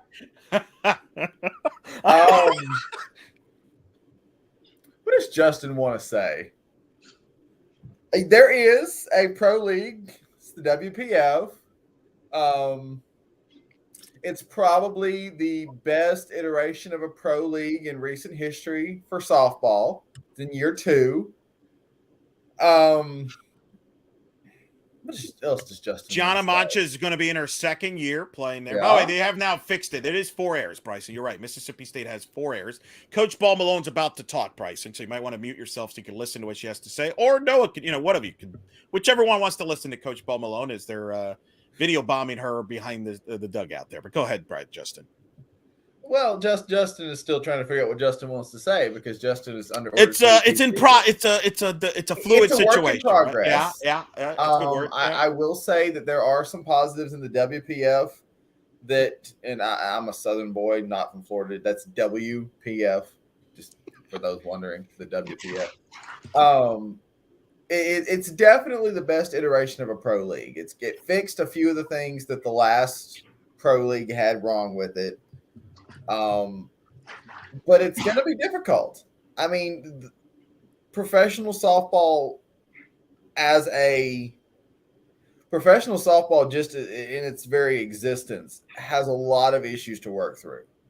I mean, any professional sport has issues, especially when you're trying to start out and all this kind of stuff. But I don't know. I mean, I don't know. College softball remains the pinnacle of the sport. That much is sure. And it's kind of like what soccer is having the same problem with the NWSL. I mean, it's just, it's the same thing. It's just trying to make headway. There's an Athletes Unlimited, which is more of an individual league up in Rosemont. We'll see. We'll see what happens. But you're right. None of it, whatever it's going to do, is going to reach the level of the popularity of college softball. The bigger question is, does softball return to the Olympics in 28 in Los Angeles? That's the hope, as we're now in the bottom of the 5th. So Savannah Adams will lead it off for the Knights and the reason why that is significant, I think Jada Cody could be a player if she plays, if she's given access to play long enough, whether it's WPF or Athletes Unlimited or with USA Softball, could try to keep playing to maybe try to reach that dream of playing in an Olympics. I think that's the bigger, to me, the pro league is what it is. I just don't know if it's ever going to catch on, at least to a mainstream. I think there's a gender issue with that. I mean, you've got, how many spring football leagues are we going to keep trying to fail before we figure it out that maybe nobody cares about spring football? Sorry, Nick. I know you like spring football, and you're covering spring football for us. I just got hired by the Orlando Guardians, man. Why you got to do that to me? I didn't know you got hired, actually. What? You got hired? Yeah, I'm working with Jeff. Oh, you're a spotter. Yeah. Okay, that's a little different. You made it sound like you're about to be the GM of the team or something. No. The disdain in Mr. Lopez's voice. Like you're going to be part of the organization there. Anyway. I don't know how to say it. Adams pops up for the first out in the 5th inning. This will be the last inning we give Justin before he can. We'll let him go, and he gets ready to record a podcast with Vic. Assuming Vic's not asleep yet, assuming Justin doesn't fall asleep, I will be joining you guys for the In the Circle podcast recording that will come out. You might be assuming facts, not in evidence. We'll see. I'm a worried about that. I knew the risk I took with this late night start. Assuming facts, not evidence. You go to law school, Justin? Used to be a paralegal. Really? Yes. Yeah. Oh no. Yes, we did. Kennedy Searcy grounds out to second for the second out of the inning. Do you want to expand on that? Or you want to keep it hush there, Justin, on that? I'll expand on it. Sure. I do not suggest being a media member and a paralegal at the same time. Highly recommend against it. Bryson, what did Coach Paul Malone say during the interview there that she did in-game interview there? Well, it was very brief, but she talked about how, the pitchers are still kind of trying to work well together. So it looks like the pitching is still something that the team's working on there. And then the broadcasters asked her why she put Kennedy Searcy and another one further down the order because it was working out for them, and she's like, I don't know. So but I mean, she's not wrong. I mean, she's not wrong though, because Searcy and Jazz Williams down near the bottom of the rotation, the bottom of the lineup, has actually been performing quite well in this matchup right here. The bottom four of the order all have gotten hits tonight, while in the first five, only two of the first five have gotten on base. So well, they got to get something going against Hawk. Hawk's been good since she came in relief for Mississippi State. Jazz Williams at the plate, down 0-2 count with 2 outs. Coaches love those in-game interviews, don't you, Justin, right? How many coaches just adore being interviewed? Just what they want, right in the middle of a game, tense, one-run game. At least we're not in the dugout. Yeah. Oh, my goodness. I mean, it could be worse. That's one thing I'm glad we don't do on our broadcasts. Because I know some schools do that, and I'm like, I don't want to. I don't need a coach yelling at me why I ask a dumb question in the 4th inning of a game. 1-2 count to Williams. I'll take post-game scrums any day, even if I don't talk in them. And Williams slow grounder to short, backhand, no play. So Williams will get on a hit here with keep the inning going in the 5th inning. Paralegal, Justin McLeod. What else you want to learn about Justin, Noah? I don't know. I guess in due time. You're going to be following Justin closely next weekend when he's tweeting from Boca? No. What a sound. Not closely. I mean, it's not like I'm going to have his, tweet notifications on. I was kind of hoping you say yes so we can then promote where they could follow him. But you sure. Miss-signed there. No, you should totally turn on tweet notifications. I only say things that are brilliant, Noah. Yeah. Well, you wrote a nice column about Mike White and the controversial tie last week that was making headlines, made around the horn. Nice job, Justin. Created a little stir in Austin, Texas. Janisha Rowe at the plate. I don't know. I think it created a stir everywhere but Austin, Texas. Don't count. I only heard about it about 18 times in Clearwater this week. Only?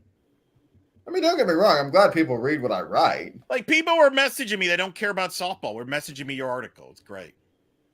And what I loved about it is people just assume I didn't know what was going on. What do you mean? Yeah, I'm aware he wrote the article. Okay. I was actually introduced to one person who had never met me or didn't know what I did. And someone told them what I did. And they go, "Oh, did you just read that article about the Texas coach or whatever?" I said, "Yes." They said, "Oh, yeah, I read that. I do follow your work." So until I write something groundbreaking, I'm apparently going to be the guy who wrote the Texas article about the Texas coach. Let me ask you a UCF question in case this inning ends. Outlook for the American in UCF. This year? Yeah. I mean, this is it. This is our last year, so it has to be this year. It can't be next year. I didn't know if you meant together or separately. Down across the board for sure. But so far, I'm more impressed with UCF than I am anybody else in the American. Yeah, Wichita State has kind of been a little different of a start. The wishy-washy. South Florida off to a slow start in the post-Georgina Corrick era. I mean, it's going to be one of the – I caught that. No, American softball is going to be down. I still think they're only a 2-bid league to the tournament, and South Florida's done nothing to change my mind on that.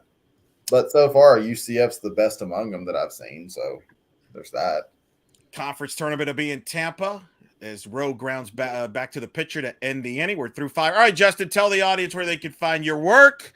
You'll be here in Orlando for UCF Louisiana on Tuesday. You'll be in DeLand for UCF Stetson Wednesday. Then you're going to Boca Raton to Noah Goldberg's backyard to cover that tournament. Where they can find you? extrainningsoftball.com. And for my groundbreaking tweets that you should totally turn on notifications, at JustFaxMan on Twitter.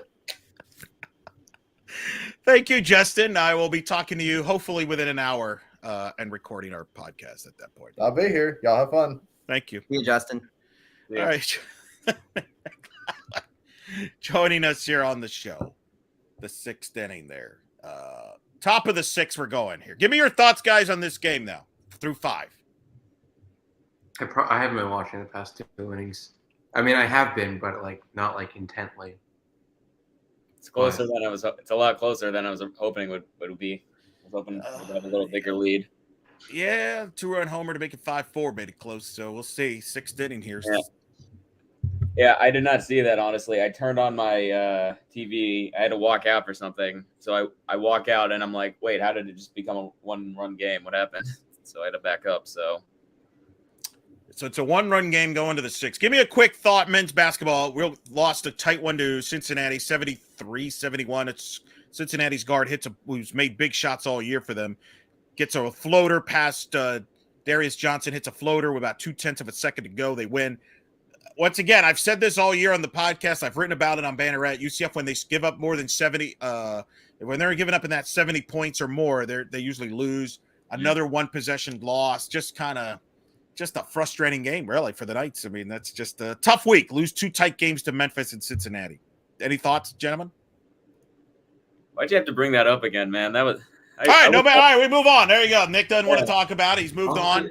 It was either that or I was going to bring up, the Gladiators getting destroyed, housed by Houston. But we already now know we can't talk about that. You're working there over there. Gladiators? The Gladiators? Whoever. Predators. Well, Guardians. Aren't they all the same? Like, all these leagues have the same name in the spring football. The Hitman. I don't know. I covered XFL 1. I used to cover the XFL 1. I would say if we keep. Where was The Rock at? I saw The Rock was doing a promo there. It was at one of the games. He went to both home games. But he went to it was in Dallas and then he went to Houston. That's an easy trip for him. Yeah. This is you realize, Nick, this is the reason The Rock's not at WrestleMania, because he's that's what I was thinking. I was wondering, is he gonna show up at Elimination Chamber last night? And then I see him in the game. He's busy with the XFL. Yeah. That's why he's not in this match. He's not at Mania. He's not going to wrestle Roman, which I'm okay with.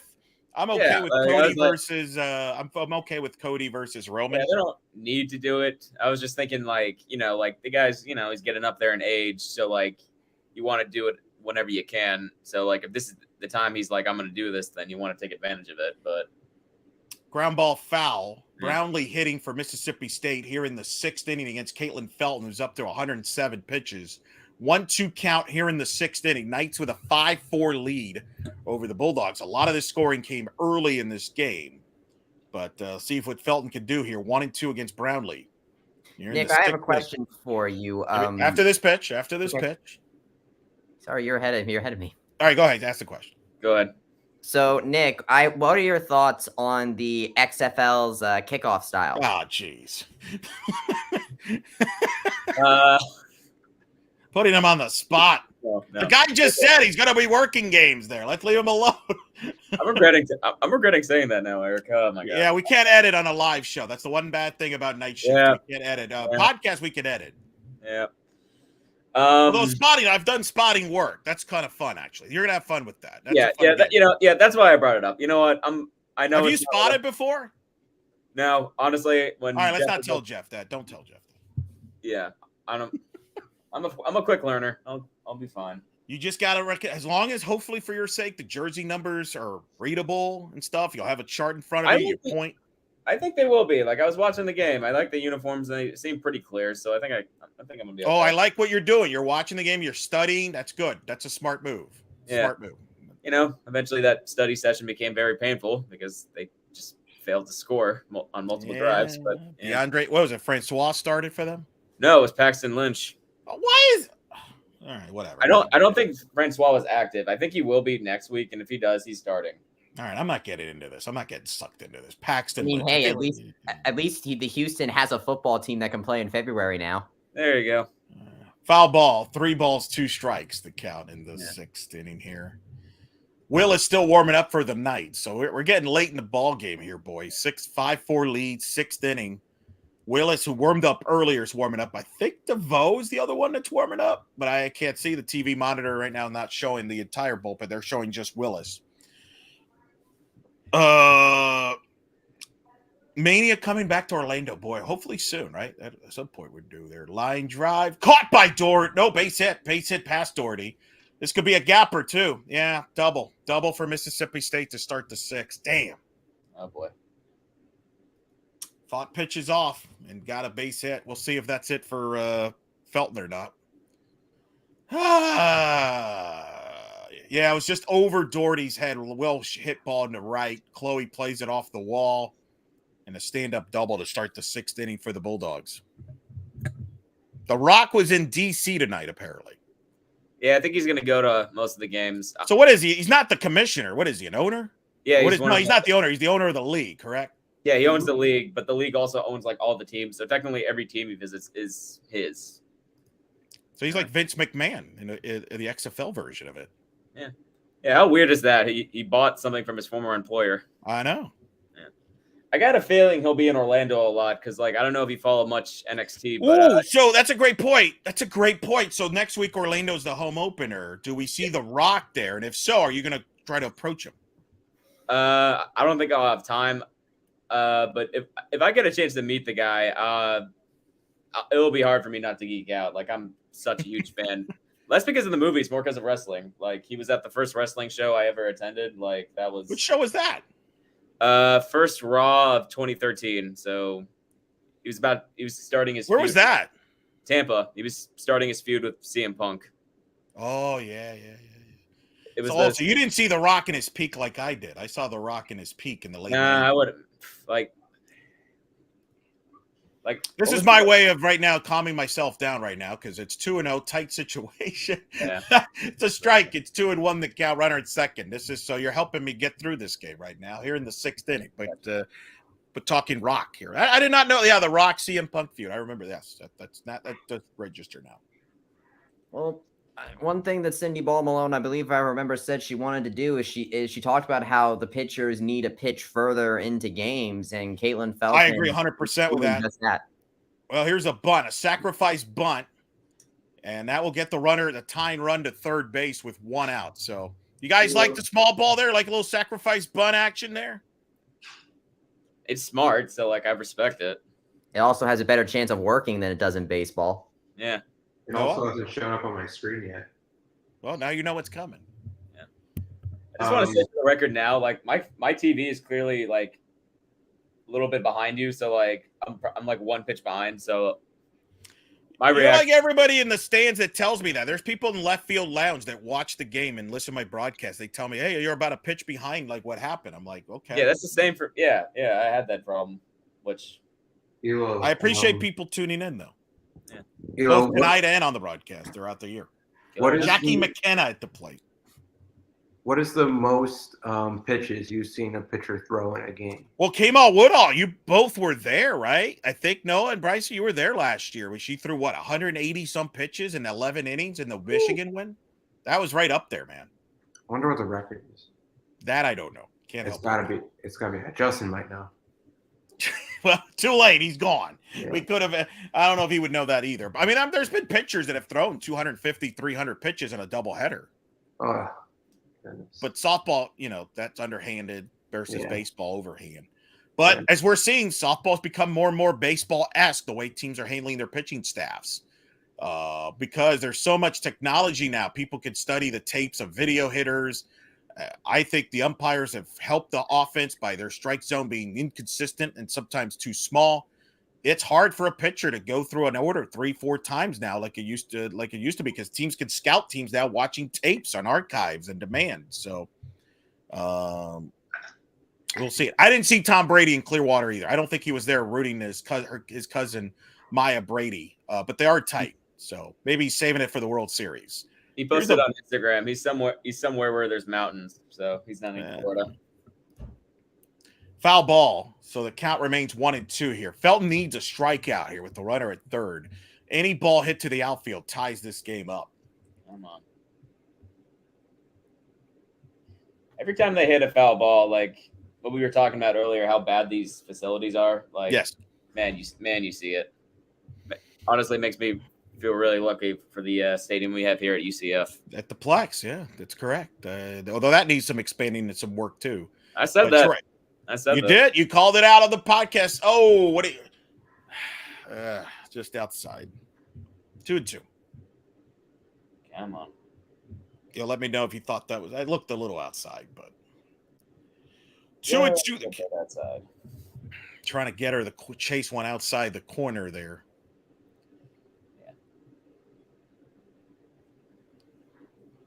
This is hey Nick. Here's a little spotter practice for you. Can you how are you looking at with the gold jerseys right there, the gold numbers on the jerseys with UCF? What do you mean? You want me to say the number?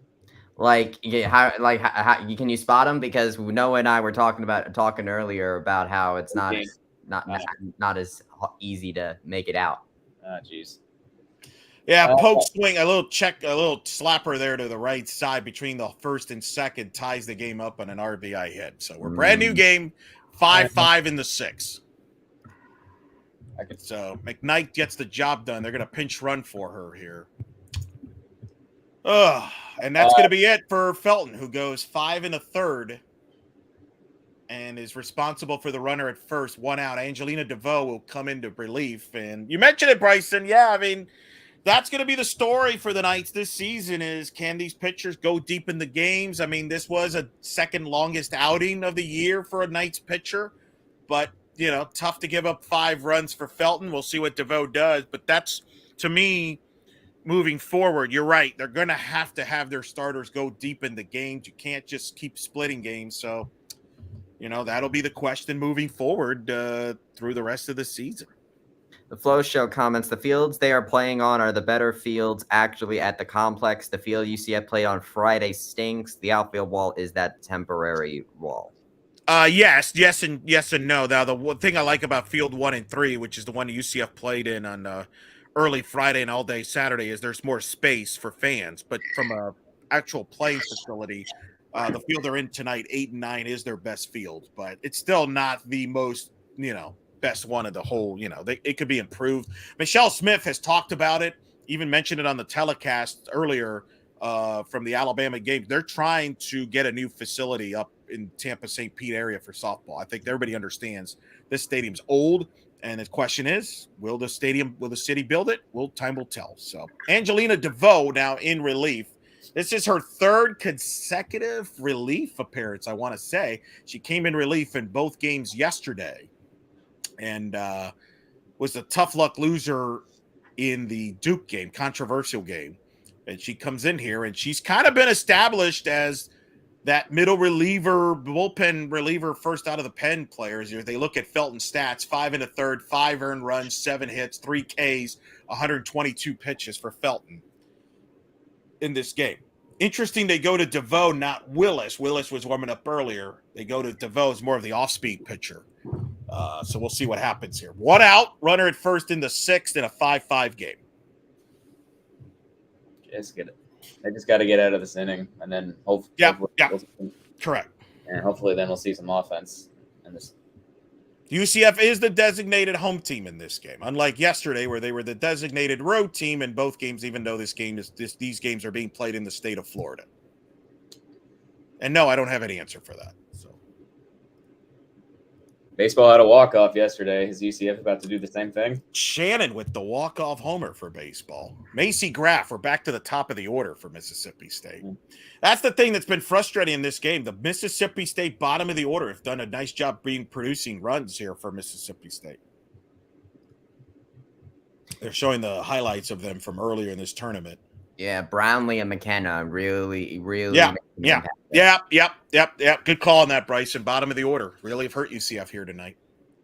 0-2. Did she go? Yep. Struck her out. Angelina DeVoe with the strikeout of Graff on 3 pitches. Good start. For the 2nd out here in the 6th inning. Simepez asked, what have we learned about the pitching so far this season? It's still evolving. I think that's still a question. I think DeVoe has shown she could be a really good reliever. Has gotten some good quality innings. I think Willis has good stuff. The potential's there. But again, how do they develop? How quickly can they? Who steps up and starts eating some innings there? Go deep in the games like you mentioned, Bryson. St. Clair is at the plate. That's the big question on this team. Look, the standards are high at UCF with the pitching, with the historic legacy of the pitchers they've had. Mackenzie Otis, Bryson, who you met, just got inducted to the Hall of Fame. Allison Kime, another great pitcher, is in the Hall of Fame at UCF. Shelby Turnier, who's the most decorated player in program history, the first All-American ever. She's probably going to be inducted to the Hall of Fame within probably as soon as next year. There's a little pitching legacy here, and it is weird, and I get it, where fans are a little kind of nervous because we're not used to this. As softball, the UCF softball fan, usually we're worried about the offense. As DeVoe says, here's what you're learning. I'm learning I can pitch well. She just got a strikeout. 6 pitches, 2 strikeouts for Angelina DeVoe. Sends us to the bottom of the 6 here in a 5-5 game. But it's so weird because I've been doing this for 16 years. Usually the questions has been offense for a long time. Pitching was always strong. Offense was the question. This is the first year where the offense is not, there's no, the questions on the pitching side. It's young. I think the talent's there. But again, can they get deep into games? And I think you guys would agree with me. With both baseball and softball, the big question is the pitching, but for different reasons. I think with softball is, can they develop to quality starters, develop the innings, be strong? With baseball, it's the health. The health, Bryson. They've had quality pitching. They just can't stay healthy. Can this group stay healthy? I think will determine the success, in part, the success of this baseball team, right? Right. Well, the good thing is that Mike Maroth has very much prioritized health when it comes to working with these pitchers. And we got the chance to speak with Mike Maroth after the game today. So you can go watch what he had to say about that on the Black and Gold Banneret YouTube channel after you're done here, of course. But I think the good news is that with Maroth there and prioritizing the health, I think we should be, barring like some freak accident happening, which is what Nick Romano's ACL injury was last year. I think we can finally preserve some pitcher health going into the later portion of the season where it really needs it. I actually was thinking about saying this at the top of the show, but we kind of got sidetracked by other stuff in the game going on, that the UNC Greensboro series last year is going to go down in infamy in UCF baseball history, because that was the series that both Hunter Pattison and Connor Stain got injured in both of those. Now, Connor Stain would come back later on and be able to pitch in the postseason, but I don't think he was ever the same pitcher after the UNC Greensboro series, except for that one Boron I-4 game that he had. And then Pattison only started, I think, like 2 games after the Greensboro series, and then he was out for the rest of the year and didn't pitch in the AAC tournament where the team could have really used him. So I think now that we have someone like Dom Stagliano, Ben Vespi, they're not rushing it with him coming back. You have Cam Leiter, Rudy Gomez. I think they have some depth now that they can go with from a pitching perspective. And let's not forget, of course, they also. Oh, you got something? I think you're muted. Eric, you're muted. Oh, all right, good. That's good because I was cursing. Katie Birch with a leadoff triple to start the night's bottom of the 6th. Katie Birch, who came into pinch hit. Wow. With the base hit now to the triple to start the night's 6th inning. Nice hustle. All right. And I knew right from contact she was going all in for that triple, and she got there. Look at her race there. Dugout hyped. Dugout is hyped. Of course, Katie Birch, part of the national Great Britain team. She'll be playing this summer in the World Cup. Plays with Georgina Corrick. In fact, Georgina Corrick, the former Bull, is one of her best friends. But a huge triple for Birch here to start the 6th for the Knights. Coach Ball Malone making moves here. Now we'll see. That one of the things that hurt the Knights yesterday was they didn't get the runners on with third base in those extra inning games, the international rule. They couldn't get the runs in, and it kind of eventually caught up with them in both the Duke game and then the 8th inning of the Alabama game. It looks like she's going to call Aubrey Evans here to pinch hit. Bryson, if you've got the lineup, you can tell me who she's pitch hitting for. I don't have the stat track. Macario. Burge pinch hit for Elliott. And interesting that So she's going with Evans here to try to put a ball over the infield, try to get this run in instead of going with the slap hitter, Macario, going with Evans, who has a little more power. So Well, the freshman from Apopka here to hit. Well, I think the fact that Burge did what she did, I mean, that's a very clutch move on her part right there. And Burge pinch hit for Olivia Elliott. And again, Coach Paul Malone has the advanced analytics. They like to go with matchups, kind of like Greg Lovelady does too. So I know you guys were talking earlier about what UCF's going to do in the outfield. I think advanced analytics will play a role in who plays the outfield and starts, I think, with matchups. Yeah, she nearly got hit by that. 1-0 count to Aubrey, nearly again inside, 2-0. And remember, you got Cody on deck. They got to get a run in here. They got to. This is an opportunity that you can't pass up if you're UCF, especially this late in the game. 2 balls and no strikes to count. Infield in for Mississippi State a little bit. Inside again. This time it's called a strike. It's 2-1. To the freshman Aubrey Evans out of Apopka, Florida. Played baseball 9 years before turning into softball. Her brother played baseball for FAU. You told me that, Noah. Yeah. What kind of baseball player was he? Is he still playing? No, he's no longer at FAU. No, my last year there, he was injured, so I don't remember what he played, what position. I wonder if he's been coming to the UCF game. Would you recognize him if he was in the stands? Oh yeah. Okay. Right. He was an infielder. Just like Aubrey is. Aubrey's been playing catcher out of necessity, but she's really more of a natural infielder, middle infielder, could play second, short, third. 2-2 the count. Bottom of the 6th, runner at third, nobody out here to 5-5 game. Just watched her foul it off there like a line drive foul ball. Yeah. I saw that too. Oh man, this is getting tense now. What else is new, boys? It's UCF softball. When is it not tense?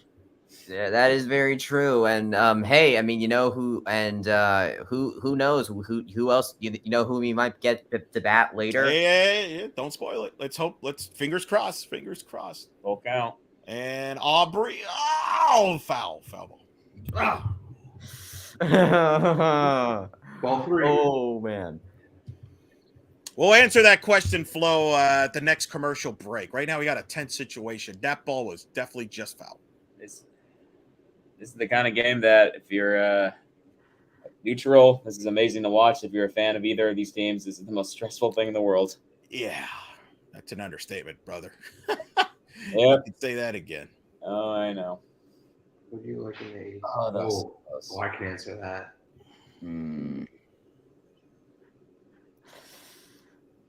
Well, she grounds out to first, but that's not going to get the run in. They had it played perfectly there, so that's a big out. 1 out. Now we're going to see how Mississippi State handles this with Cody at the plate. Man, it stinks. I'm looking at the comparison of stats right now on Stat Broadcast, and one that's really standing out to me is Mississippi State has absolutely dominated this game in runners advanced, with Mississippi State getting 8 and UCF. Well, UCF had that one big inning. That's been it. You're right. It's a good point. Runners in scoring position, Mississippi State's 2-9, UCF 4-13. Well, UCF's been more effective with runners on and scoring position, but you're right. It really came in those 2 innings, whereas Mississippi State's had it a little bit more spread out as time called here. We got a meeting here. The pitching coach is out to talk here, and I think they're discussing what the strategy is here with Cody. I think you got to be careful with Cody. You know, you do have open bases. If you're not comfortable with her, you could unintentionally walk her. But then but do you? And I think that's part of the conversation. Are you comfortable here? Do you not? Don't make a mistake here, because otherwise you could get burned here late with a runner at third. And Cody doesn't need a hit. She's got to put a ball out of the infield. UCF would take the lead. That was the thing that was frustrating about the Evans. She just couldn't get it out of the infield. Hit it right to first base. In fact, that was well too hit to first. Sometimes you hit it too well, it kind of backfires on you like it did to Aubrey that time. So the meeting is over. It's a 1-0 count to Cody. Shannon Doherty could hit, is scheduled to hit after Cody. So, which is, I know who you were referring to, Bryce. Yeah. I mean, who do you want up there in high pressure situations? I believe Justin talked about that. Yeah, well. Oh, All right, take a deep breath, everybody. 1-0 count. That's up high 2-0. What a matchup for us to be on live for. Yeah. Well, in primetime, right? I mean, think about it. They picked this game to be on primetime television, and I would say it's kind of it's delivered what I think television wanted. A very dramatic, exciting game here between two good teams. There's a strike, 2-1. Mississippi State has managed to hit the strike zone a smidge more often than UCF. Even though UCF has more pitches, 127 UCF pitches, Mississippi State had 98. Yeah, no, they've been definitely pounding the strike zone more. That's a good call, man. Just like that one. Jeez, called the inside knees there. So they have come back here and worked even the count at 2 balls, 2 strikes to Cody with the runner at third and 1 out. Katie Birch at third. Yeah, the 2-2. Cody fouls it off to stay alive. Can she get RBI number 127 in a high pressure situation? They just showed on a graphic she was 4th in RBIs last season. I did not know that. Yep. Broke the school record, single season record, so it's 75. She will not add to it. She strikes out. Big pitch there by Hawk. Right, 4th strikeout there. Got her to chase one low, and now there are 2 outs with the runner at third. And boy, it's just it's bringing me back bad memories of yesterday with the runners at third in extra innings, which I hate the extra inning rule. And I hate the fact Major League Baseball has adapted this now. Noah, come on. Why? It's ruining the game of baseball I agree. and softball. Let's throw it. Well, softball does it because of tournaments. Shannon Doherty with a base hit to left field. An RBI single for Doherty gives the Knights a 6-5 lead as Bryson Turner foreshadowed it in this inning. Shannon Doherty, who you want at the plate with the game on the line, delivers again. In the clutch. I'm telling you what, whenever UCF is in these close positions, which is a lot more often than we really want, I always look to see, okay, where in the order is it, and when are we going to get Shannon Doherty? If it's too far, unbelievable. Yeah. If she is too far in the order, I immediately think, oh yeah, we're going to extra innings. But if she's right there, then I'm like, we're looking at a walk-off. Well, you said the same thing in the Boise game. Remember, she was leading off when you're down 1 in the bottom of the 7th, but you felt good, and she got a bloop hit, which set up the 2-run homer by Chloe Evans to win that game. She delivers the RBI here, and the Knights have regained the lead, 6-5, with Chloe Evans at the plate, who takes a strike. I love how the tone changed in just seconds. We went from like down here to way up here, and like just like that. So, yes. This 1-2 punch of Jada Cody and Shannon Doherty, I mean, like, it has to remind you of like some of those 1-2 punches in the batting order of like yesteryear for UCF softball. Am I right, Eric? Evans grounds out to end the inning. Knights go up 1, going to the 7th. Yeah, I mean, Shin hoster Stephanie Best, the inaugural years, is the one that comes to mind as one of the great 1-2 punches. Baseball had one by the name of D. Brown and Clay Tipner back in the day. It was pretty darn good. Yeah, I mean, this is right up there. I mean, I said the stat. I think since Cody and Doherty have arrived on campus, they've won over 75% of their games, UCF has. So they will always be linked to each other to some extent. And Shannon Doherty's one of those clutch UCF athletes, right, guys? Like, who are some of the – and I think that's why she really has got a fan favorite to UCF fans, right? She's kind of like Mackenzie Milton was a clutch athlete, right? Oh, who are some other clutch athletes? I'm trying to remember that people relate to. But she's up there. She's among the best clutch athletes in UCF athletics history. I think so. I think you could probably count McKenna Melville as one of them. Absolutely. No doubt. Often she is. I also think that Kristen Scott has also been. Had a great Caroline Delisle has also had some very clutch moments in the goal. Let's not forget about her. Yeah. Let's think. I think men's basketball. They've been doing some pretty clutch stuff over there with the 3-pointers that they've been pulling off there. Theo Horton, CJ Kelly, double overtime over there. That was great. Yeah, so those are a couple ones. Before I forget, before it gets crazy here, because I'm going to be really stressed out. Noah, do you want to let's address Flo Show's question about the outlook for the American in baseball? Oh, sure. Flo is high on Memphis. They also like Tulane a little bit. What do you guys think? What is UCF baseball dealing with?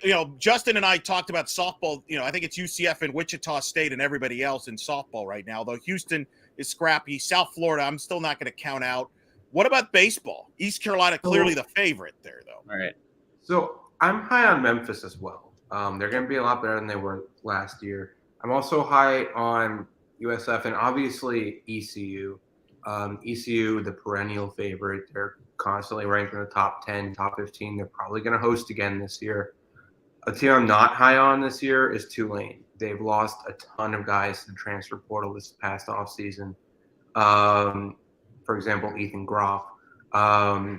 They're not – I don't think they're going to be as high octane as they were last year.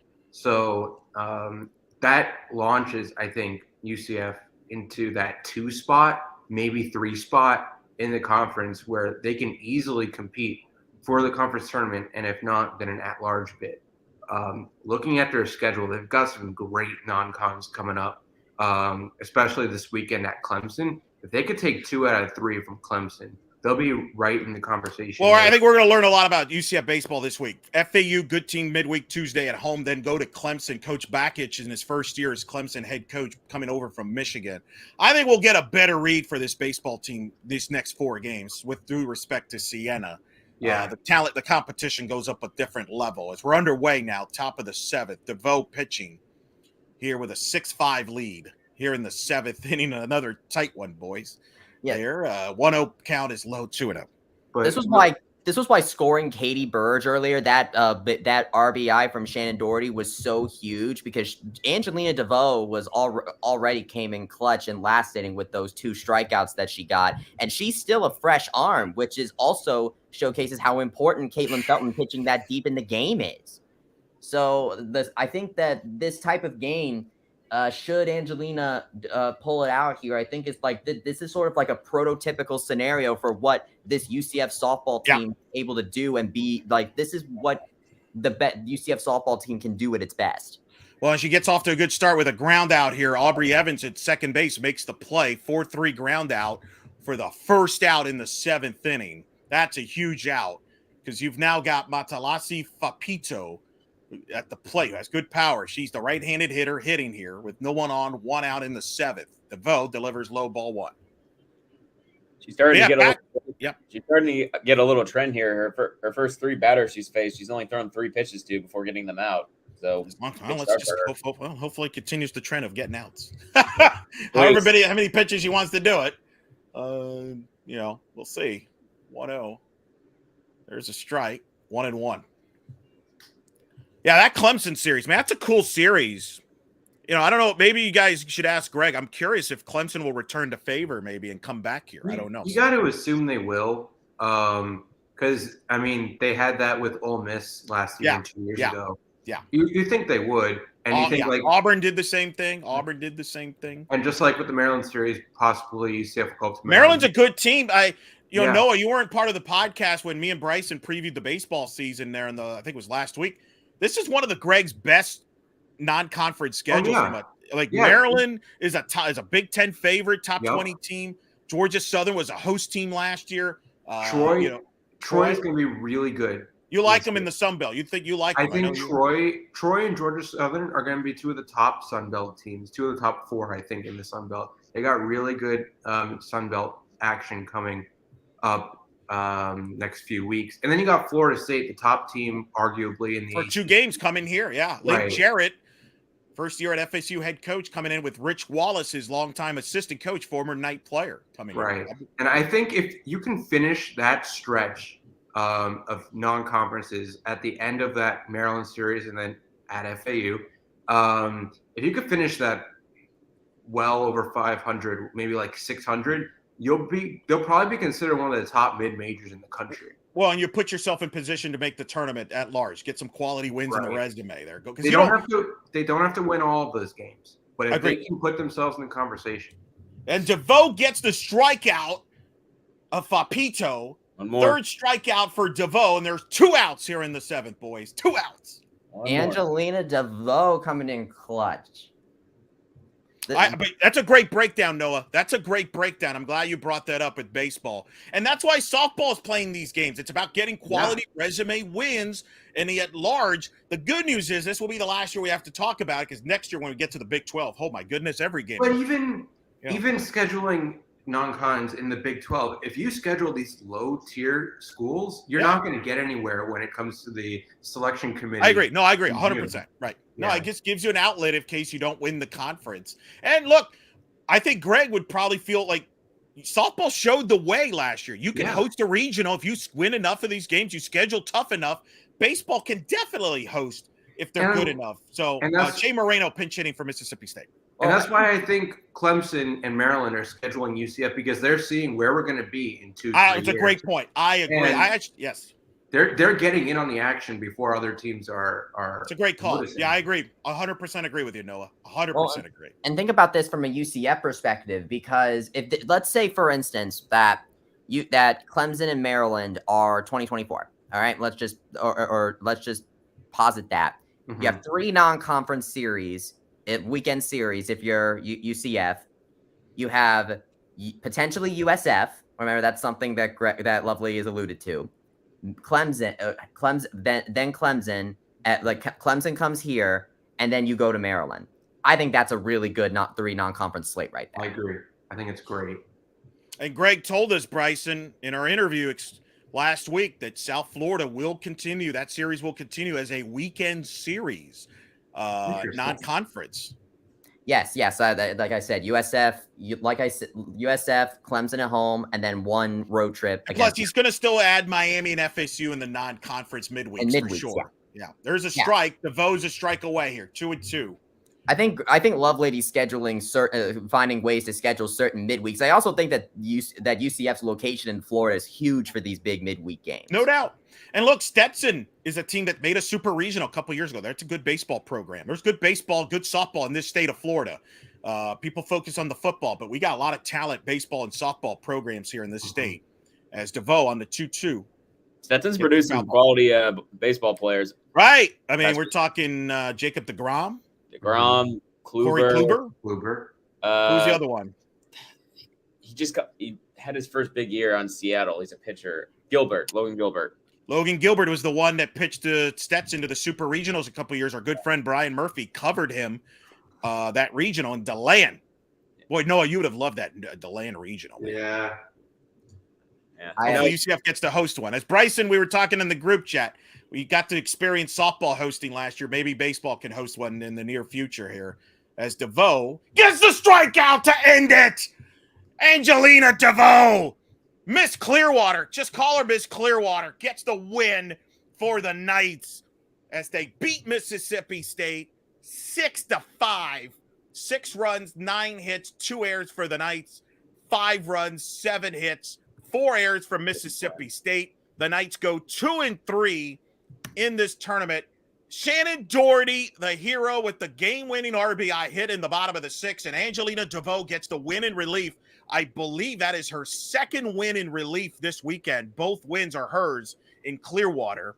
In fact, she has now 3 career wins in Clearwater in her 2 seasons. This was her best outing of her 2 years that I've seen her pitch by far. She was dominant and electric, Bryson, Noah, and Nick. Big win for the Knights here. I think this is a good trip. 2-3. I think you told me off air, they're 2 swings away from being 4-1 in this tournament. But that's a great win for the Knights. No, absolutely. And I mean, okay, 2-3, but it's not like those 3 losses are anything to like. I still think they'll be ranked a little bit. Eric, you mentioned Texas was 0-6 in this tournament and made it to the national championship game. Correct. Last year. Wow. They were 0-6. So UCF last year went 2-4, and you saw the year they had. And boy, what an outing for DeVoe. Bryson, you brought it up. I think, and Trace asked a question earlier. DeVoe's role, I think she's the setup closer role for UCF right now, to your point. Yeah, I think so too. Like what I've noticed in this is that Angelina DeVoe whenever she goes too long in a game, that's when she starts to kind of falter a little bit and where you offenses really take advantage. What really needs to happen is the rest of the pitching staff need to be able to stay in the game long enough so that Angelina DeVoe can come in the last, I say Angelina DeVoe can't have more than like 2 innings, or maybe even 1 if you could help it. It's kind of like that closer reliever that can't go more than multiple innings, right? Like it's kind of like in baseball there, but Exactly. But that's still evolving. This group it's 2 weeks in. It's 2 weeks in. UCF's 5-5 now on the year. They pick up a win over the SEC. Nick, you brought it up earlier. Can they get a win against the SEC? They did now against Mississippi State. Yep. That was the one they needed. Like you just said that, like it's a good way to salvage the tournament. So yeah, pretty good. I want to know, if you had to rank over their performance in this tournament, 1 out of 10, what would you give it? 7. The only bad outing was the A&M game. That was a clunker. Yeah. They should have won the Duke game. I thought they got robbed in that game. Could have won the Alabama game. That was a phenomenal game, at least to me in person. I don't know if you guys watched it. It was unbelievable in person. Saw a couple innings. Beat Michigan, beat Mississippi State. Could have easily gone 4-1. I actually think they played better this year in this tournament than they did last year. Remember last year they went 2-4, got blown out by Michigan, got shut out by Florida State, got run ruled by Florida State, if I remember. Lost to Tennessee, had that wacky game with Texas. They won in Texas, but actually played pretty well. Again, they're 2 swings away from being 4-1 in this tournament. But and I'll tell you this. You guys, I'm a big picture guy. To win that game on national TV, primetime, linear television, that's going to help recruiting. That's going to help grow the program. Bryson, I think you asked me that 100%. On the phone last night. They gained a lot of fans this weekend, a lot of fans that watched them in person in Clearwater and a lot of people that watched them. This program is growing and on the rise. Oh, yeah, Eric, go ahead. Tell the people, because I don't think you've mentioned it on stream, or maybe if you have, you haven't really gone into it. Tell the people about like your experience seeing the fans flock to this UCF team while you were there. It really has. Like, it was funny, even after the Alabama game. Remember, this team played 18 innings yesterday, 2 heartbreaking losses, crowd packed. They have to sign autographs. Every team has a window where they have to sign an autograph. UCF's turn was yesterday. There was thousands of people lining up to get UCF autographs. And they all were like complimenting them, how fun they are to watch, how they enjoy watching them play. And they really appreciate the effort they do. And I think people love the style of UCF playing, kind of like with the McKenzie Milton teams in football. I think there's a growing trend nationally. People like the way this team plays, that style of aggressiveness they have. And that meant a lot to the players. They were feeling crap. You lose 2 heartbreaking games, and these fans are like giving them, they're pumping them up. It's cool. For me, that's a moment I won't forget from this weekend in Clearwater, being there yesterday. Yeah, I saw that tweet. That made me so happy because it just makes me realize that this team is getting the recognition that they deserve. Well said. Well said. All right, final thoughts. I'm going to give you 3 final thoughts because I got to record a podcast. And then I got to write a softball recap for Banneret. So my night's just beginning. But Noah, I'm going to start with you for final thoughts on this game. This tournament just showed like how good this team can be. Even in those 2 losses to Duke and Alabama, it just showed them how good, or it just showed everybody how good they can be, and that they shouldn't be worried going forward. Nick? I think this win showed that they're resilient. Like, you can push their backs against the wall and they can still come out on top. It's a great win. I think, and it makes me more excited to see how the rest of the season plays out. Bryson?